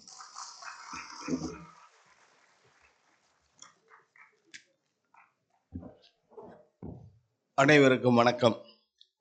அருள்ஞான சபையின் 305வது கூட்டத்திலே கலந்து கொண்ட ஆன்மீக மெய்யன்பர்கள் அத்துணை பேருக்கும் அன்பான வணக்கத்தை உரித்தாக்கி கொண்டு, இன்று குரு உரு சிந்தித்தல் மிக அருமையாக நமக்கு ஒரு 17 கதைகள் மூலமாக குருவினுடைய வடிவங்களை எல்லாம் சொல்லி யாரெல்லாம் குருவாக இருந்தார்கள் அப்படின்னு சொல்லி நிறைய விஷயங்களை எல்லாம் நமக்கு சொன்னார். உண்மையிலே அவருக்கு எங்களுடைய மேலாண்மையர் சார்பாக, செயலர் சார்பாக, முதல்வர் சார்பாக, அருஞான சபையின் பொறுப்பாளர் ஐயா அருணகிரியார் சார்பாக, உங்கள் சார்பாக, எமது கல்லூரியின் முதல்வர் ஐயா பாண்டியராஜன் சார்பாக, அத்துணை பேர் சார்பாகவும் இன்றைய சிறப்பு சொற்பொழிவாளர் ஐயா முனைவர் சு கருப்புசாமி அவர்களுக்கு மனமார்ந்த நன்றியும் நன்றி கலந்த வணக்கத்தையும் உரித்தாக்கி கொள்கிறோம். இங்கே கலந்து கொண்டிருக்கக்கூடிய அத்துணை மெய்யன்பர்களும் மீண்டும் மீண்டும் வாருங்கள், சமயத்தேன் பருகுங்கள் என்று சொல்லி உங்கள் அனைவருக்கும் நன்றியும் நன்றி கலந்த வணக்கத்தையும் உரித்தாக்கி கொள்கிறோம். நன்றி, வணக்கம். மங்கள வாழ்த்து.